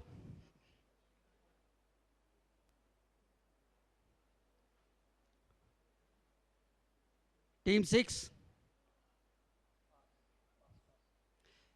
Okay, they've all passed. The correct answer is 70,000 sorties. So you didn't want to take a chance, any of you. All right, question 29 coming up to team 5.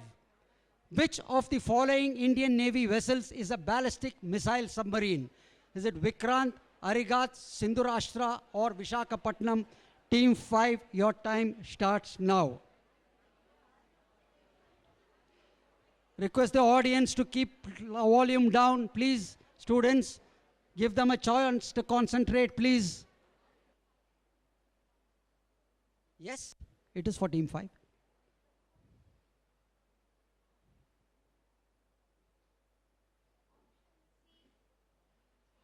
She says option C, Sindhu Rashtra, and her time is also up, and it is not the right answer. Question goes to team 6. Yes, INS Arigat is indeed the right answer. They're picking up a bonus 5 points for that. Well done, team 6. The last question of the segment coming up, question 30, goes to team 6. Which of the following types of naval vessels is the smallest? Is it the corvette, destroyer, frigate, or an instrumentation ship? Team 6, your time starts now. Okay, we will wait for the mandatory 30 seconds. Instrumentation ship, unfortunately, is the wrong answer. The question will now pass to team 1 once the 30 seconds are over. Yes, you have picked up your 5 points. Corvette is indeed the right answer. Now, before we move on to the last segment, we'll have the scores compiled. Stand by for the scores, please. At the end of round 5, team 1, 45, team 2, 27, because you were minus marked, team 3 leading with 95, team 4, 30, team 5, 17, and team 6, 12. Okay, we now go on to the last segment and the last 6 questions. Question 31 coming up. Question 31 coming up to team 6. Which of the following was the oldest known Indian maritime force? Marakar Navy of Calicut, Maratha Navy, Chola Navy, or the Royal Indian Navy? Your time starts now. Please keep the volume down, audience. Request you to please keep the volume down. Volunteers, you find anybody speaking, please ask them to get up and leave the hall. Volunteers, kindly. I am sorry, the Maratha Navy is the wrong answer. We will wait for the mandatory 30 seconds before we pass on the question to team 5. Team 5.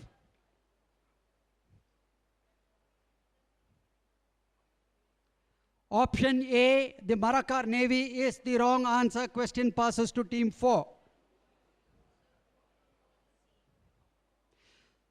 The Chola Navy, you say? Option C is the right answer. They pick up the 3 marks for the right answer. Question 31 answer is indeed the Chola Navy. Question 32. Going to team 5, a shore establishment of the Royal Indian Navy located at Colaba, Bombay, which was its signal school, was the nerve center of the RIN mutiny of 1946. Which was this shore establishment? Your choice of Kathiawar, Godavari, Elephant Stone and Talwar.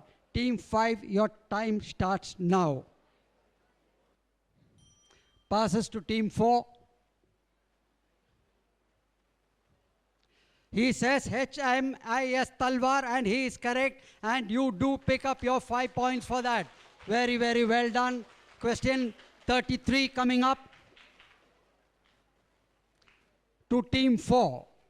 Operation Safed Sagar was a major campaign undertaken by the Indian Air Force. Which of the following was it part of? 47, 48, 65, 71 or the Kargil War of 1999? Team 4, your time starts now. Kargil War 1999, they say, indeed the right answer, picking up a very, very valuable 10 points. Question 34, Kargil War 1999, indeed the right answer. Question 34 coming up to team 3. Which of the following Prime Ministers of India survived an air crash miraculously when his VIP flight crashed in a village on the outskirts of Jorat Air Base in Assam, wherein all 5 Indian Air Force officers of the crew perished? Was it VP Singh, Moraji Desai, Chandrasekhar or Rajiv Gandhi? Team 3, your time starts now. Keep quiet, please. Anybody found talking, I will be ruthless to get you out. Please, let's have some decorum in this hall. This is what it takes for you to students to keep quiet. We have finalists battling it out there. Please have some decorum. Team 3.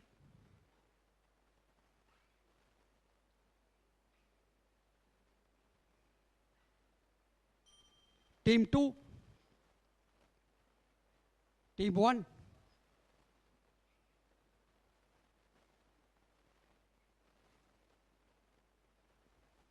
Team 5. Team 4.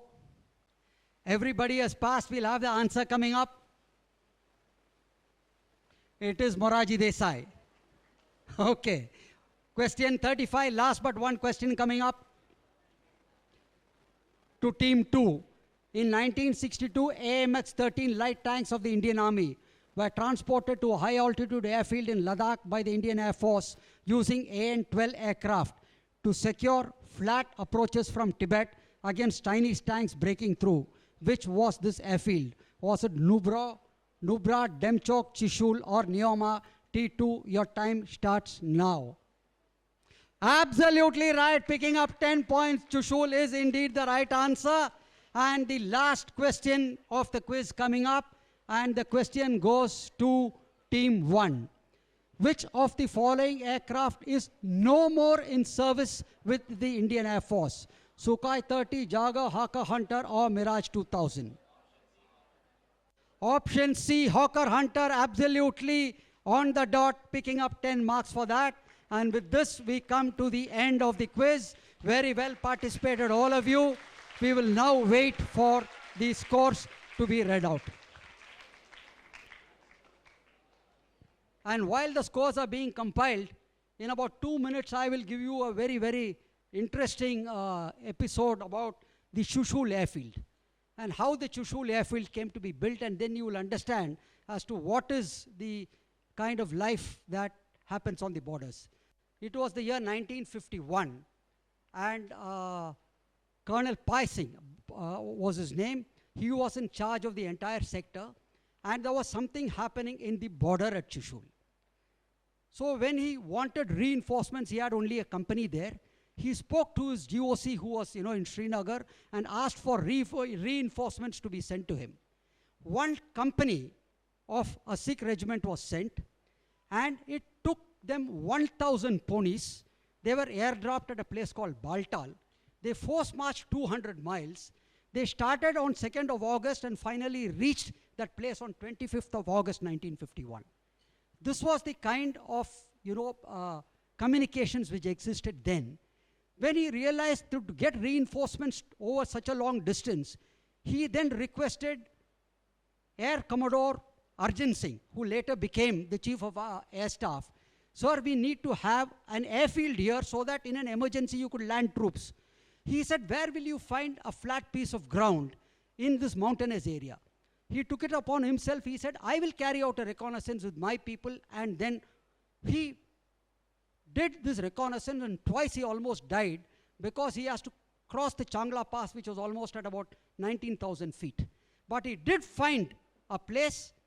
A squadron leader was flown in, and he said, "Yes, this is fit for an airstrip." And then it was the then Prime Minister, Jawaharlal Nehru, who was in Srinagar at that time, who flew in the second of the 3 Dakotas, which landed in 1952 when the Chushul airstrip was made. So this is the history of the Chushul airfield, and we will now have the scores in case it's ready.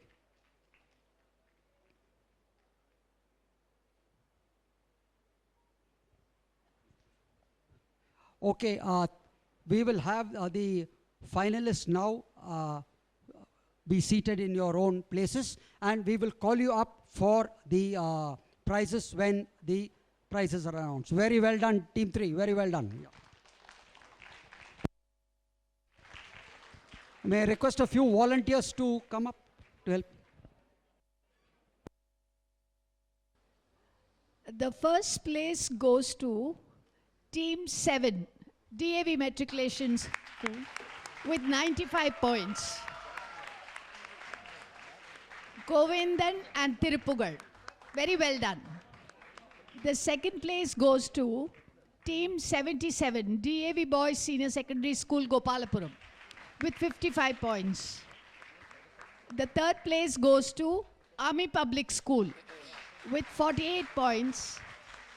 Fourth, DAV School, Pallikaranai, with 37 points.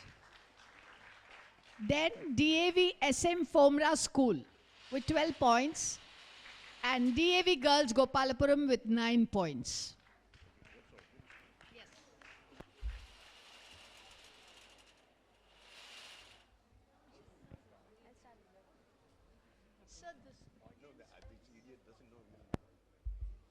All right, everyone.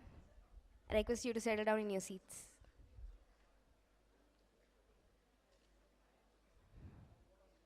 And huge congratulations for the winners.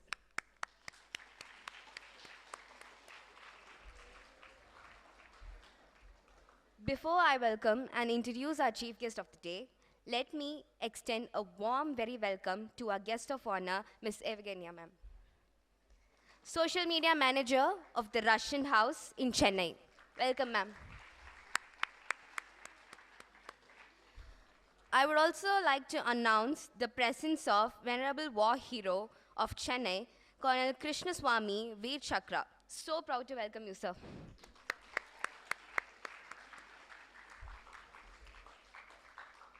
I now have the honor to welcome our chief guest of the day, Shri S. Sitaraman. Shri Sitaraman is a leading industrialist of Chennai. After obtaining a degree in engineering, he worked for a few years at Lawson and Tobel Limited before launching his own manufacturing venture in 1970. He set up a Super Auto Forge Limited in 1974.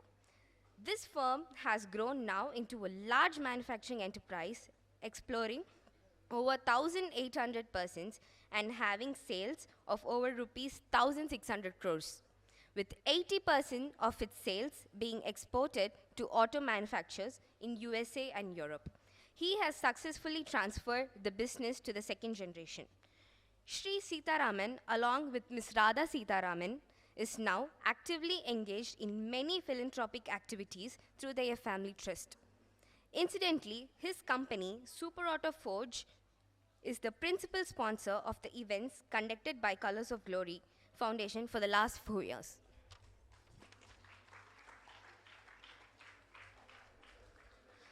I also invite Sri Sitaraman to address the quiz participants. So, to the dais. Good afternoon to all of you. Uh, Number one, whoever win or whoever lost, it was very, very interesting and very encouraging that so many of you youths on a Sunday, you were able to spend so much time here right from the morning, participate so actively with enthusiasm, and your spirit is more important than the exact which team won or the participation and spirit of participation is more important among students. I'm very happy that so much of student community has taken part very enthusiastically. Of course, the winners are always celebrated, and I congratulate the winners, and probably the others will strive better next time to win the same position. Wish you all, every one of you, very good luck. Major Ramachandran, Colonel Krishnasamy, they are good friends. I really appreciate the service they are doing to the community, either through these quiz programs or to the annual marathon they conduct in December. Awareness about the armed veterans and armed operations.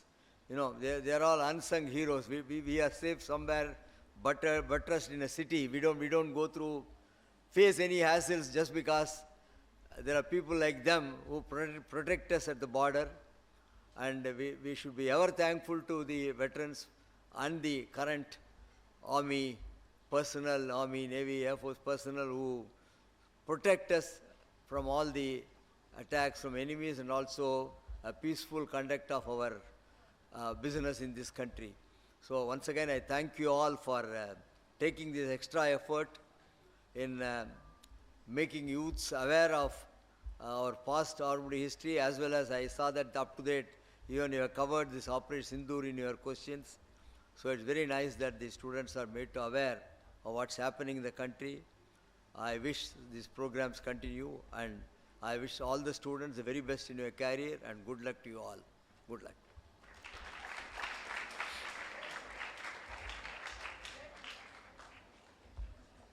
Thank you very much, sir. May I now request you to present the awards?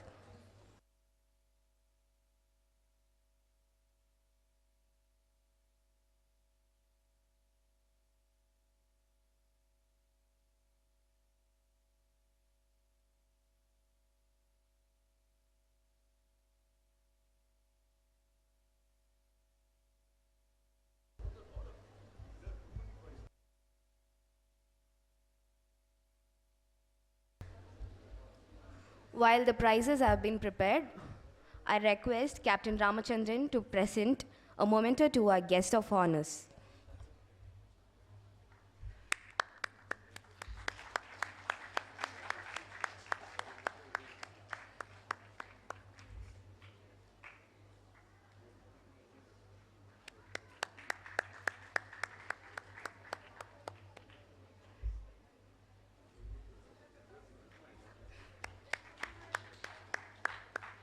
A small joke, which is a true incident that took place when I was in Chola in 1967. I thought I'll keep you engaged for the duration when they are busy there. In 1967, we were eyeball to eyeball confrontation with the Chinese, because they had said that the Indian Army got a thrashing in 1962, and so we'll tell them. So this time, instead of they giving us a slap, we gave them a tight slap, and they did not know where to go. Now, my commanding officer was one Colonel Mahatam Singh Mahavir Chakra, who was absolutely bald.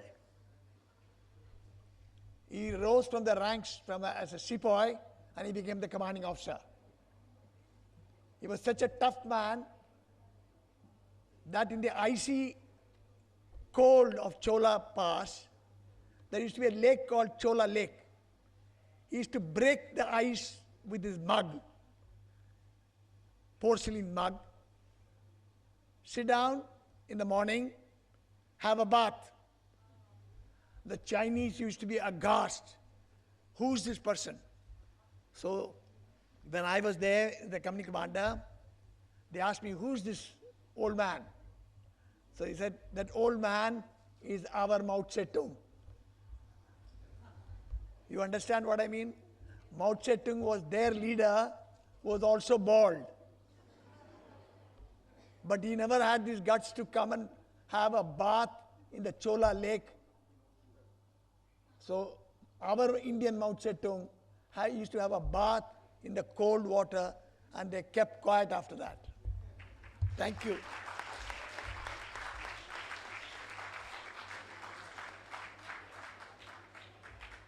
Yeah, just a couple of minutes. Because you all have changed so many times, teams, and so we're just sorting out the numbers. Certificates, the numbers. The right people must get the award because you've changed. So another 5 minutes. Students, the wait is over. Yeah. We'll go with the audience award first. And I request the students to come up on the stage as I call out the names. For question number 2, team number 92, Ovia and Monisha, DAV Sharda School.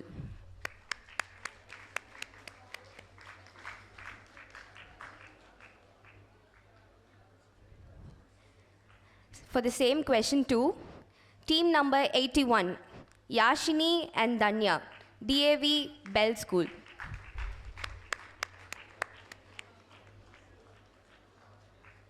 Team number 79, Pranav and Jashwin, DAV School.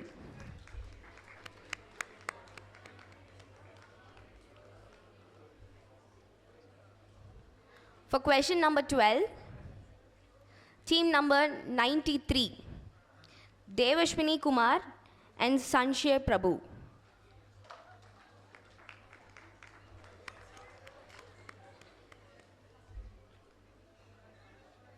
Team number 95, Akash Karyan and Shrikar Sundar.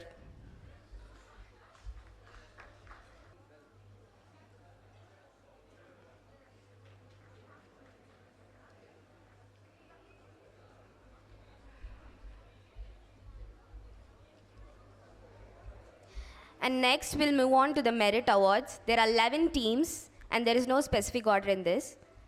Team 4, Daksha and Jeevna, DAV Senior Secondary School. Team 5, Giripalan and Kushal, DAV Matriculation High Secondary School. Team 6, Vijay and Adarth, DAV Matriculation High Secondary School.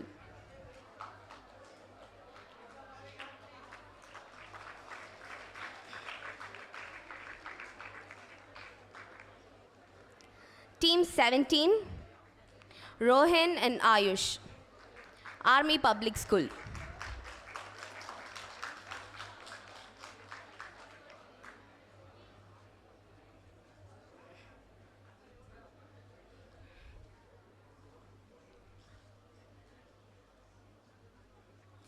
Team 34, Meda Rajesh and Mugil B, DAV SM Fomra School.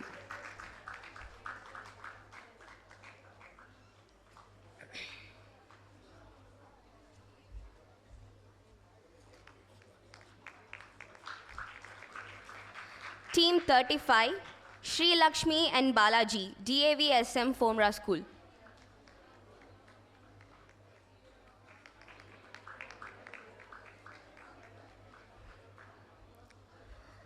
Team 76, Mukundan and Rishi, DAV Boys Secondary School.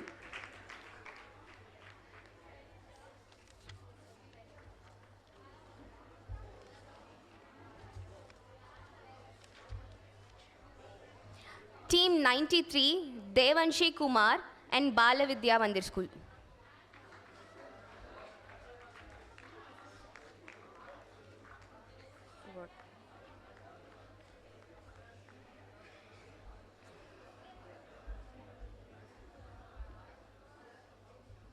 Team 95, Akshan and Shrikar, Bala Vidya Mandir School.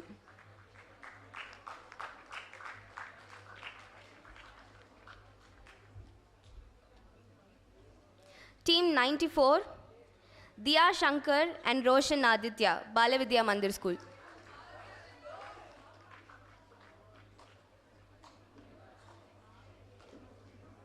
Team 97, Moksh and Ritvik, Bala Vidya Mandir School.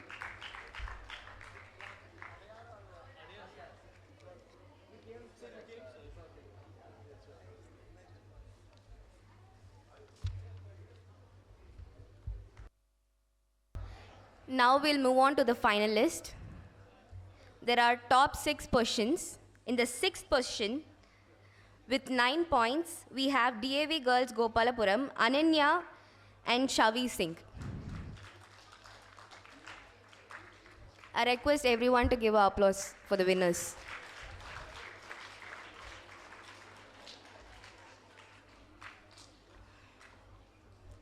In the 5th position, with 12 points, we have Anchana and Pranav from DAV SM Forma School.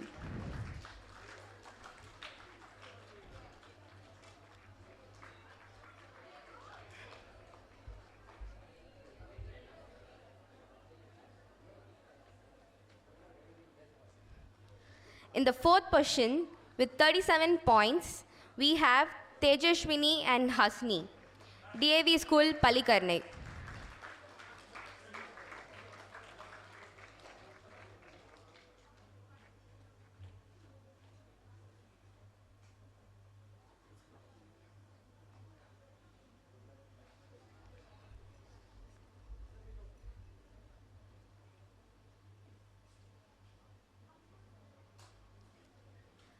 In the 3rd position, with 48 points, we have Jayatra Shankar and Harshi V from Army Public School.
I request everyone to applause for the winners.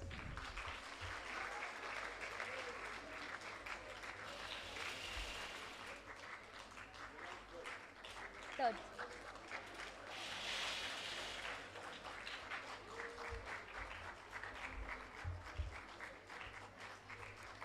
In the 2nd position, with 55 points, we have Siddhant Sharma and Bhavin, DAV School Secondary, Gopalapuram.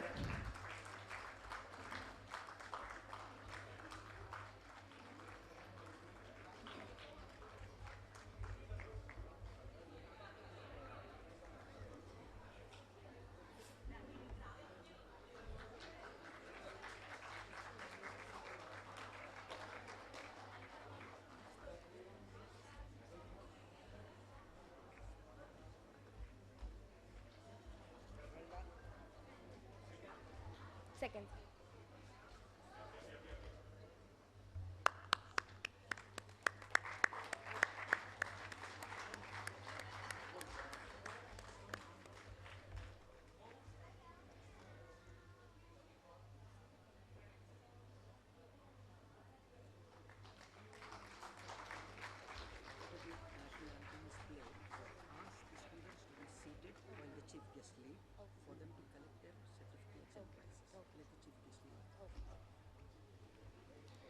And in the 1st position, with 95 points, we have Kovendan and Tirupugal from DAV Matriculation High Secondary School.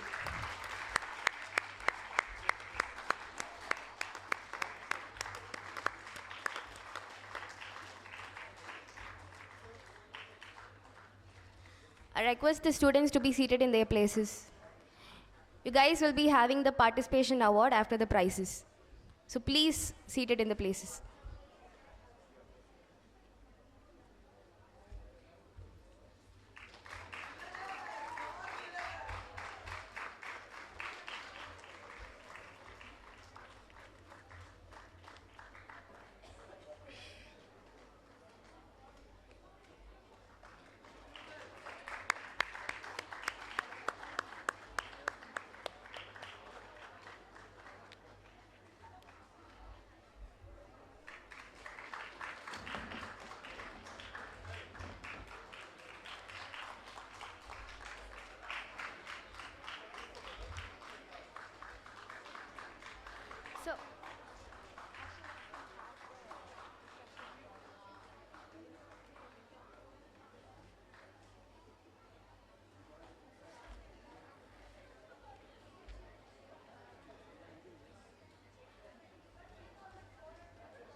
Thank you, everyone. Thank you, sir.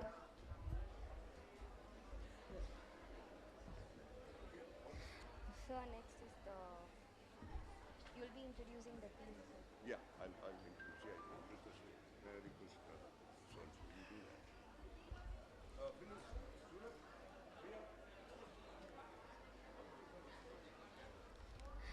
May I request all members of our elite team who designed and conducted the quiz to step over to the dais and Captain Ramachandran to introduce all of them to the participants and audience.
Can you all hear me? All right, I'll start with the youngest members of our team. Today joined from Stella Maris College. This year is Ifat. This is Tanmalar and Krishna. They've done a wonderful job today. Thank you so much. And please come. Wildcard entries today only joined Ms. Vanita Sri, who helped with the thing, and our charming MC. Please come. Varsha. Give her a big hand, please. Come, others, come. This is Mr. Bhattacharya. Her husband is here, husband and wife team. Mr. Bhattacharya. And then we have Vignesh, our digital expert. Ram, who is an all-rounder and a photographer as well. And we have got Binu, our troubleshooter. And your top scorers here, Priya and Suraj. Our chief editor, all your questions are edited by him. I frame it, but he does it in all this colorful way, Mr. Anand KCR. Despite he has had a knee surgery, but despite that, he is here. And our inimitable quiz master, the commander of the day, Colonel Sundar.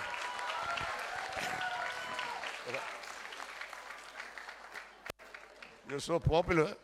See, you're so popular. Right. Thank you very much, everybody. Now we'll leave it to MC to complete the. I mean, everything that Captain Ramchandran has introduced all of us, but I'll tell you, all of you, especially Colonel Krishnasamy, a chief guest who's sitting here, he's a one-man dynamo. He drives everything as far as Colors of Glory is concerned, and I really wish I had half the energy and the enthusiasm that he has, and he's 20 years older than me. He's an example and a mentor, and he treats all of us like family. And the love that he has for the students, college students, and the events is simply amazing. And I'm really thankful to Captain Ramchandran for having given us all this opportunity to be of service to all of you.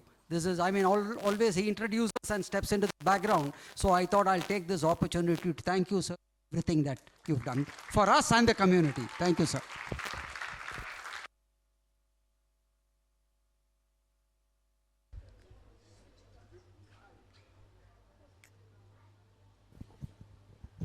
I have my selfish reasons. I enjoy being with you children. Thank you for this. Right.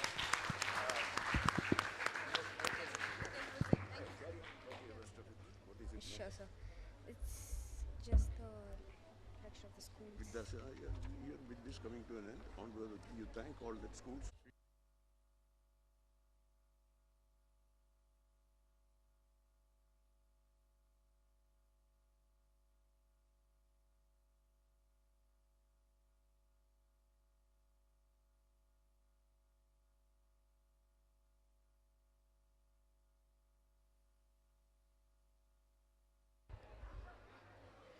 Thank you, everyone. With that, this event is coming to an close.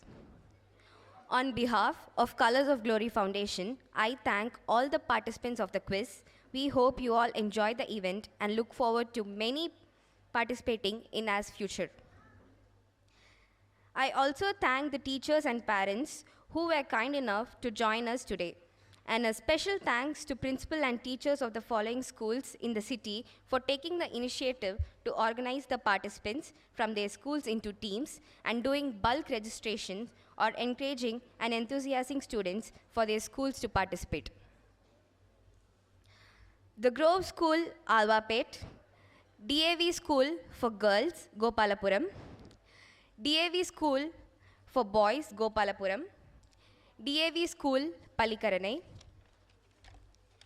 DAV Matriculation High Secondary School, Chulaimedu, DAV Sharada Ishwar Vidyalaya, DAV School for Boys, Mogaper, DAV School for Girls, Mogaper, DAV SM Fomra School, Chennai, DAV Secondary School, Army Public School, Chennai, MCC School, Chetpet, Jawahar Vidyalaya High Secondary School, PSBB Senior Secondary School, Sirseri, Bala Vidya Mandir, Adayar, Chinmaya Vidyalaya, Kilpak, Chettinad Vidyashramam, Chennai, Kendriya Vidyalaya, Chennai, Sri Shankara Secondary School, Adayar.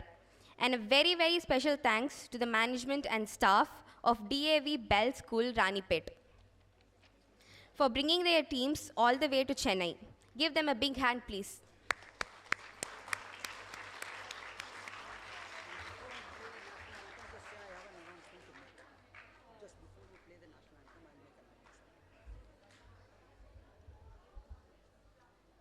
Let me also thank the director of Russian Center, Mr. Alexandra Doronov, and his staff, especially Mr. Bhaskar, Mr. Basha, and the audiovisual engineer, without whose immense support, we could have not made this event such a success. Of course, our thanks goes to Ms. Evgenia for attending the event. Before the national anthem, I request Colonel to give the announcement. Once the national anthem has been played, the chief guests would depart. I would request all the students to kindly remain seated, because after the chief guests have left, you will be given all your certificates and your medals. Right? Thank you.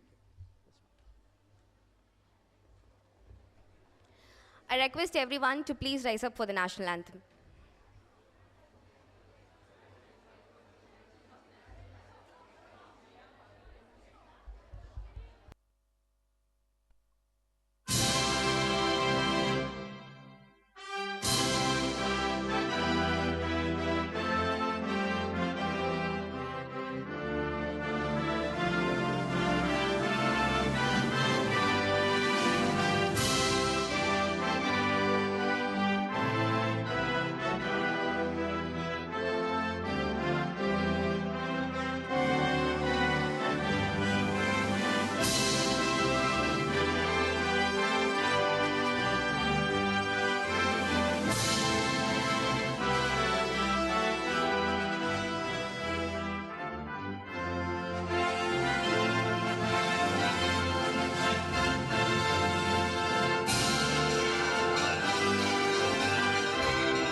students, please be standing.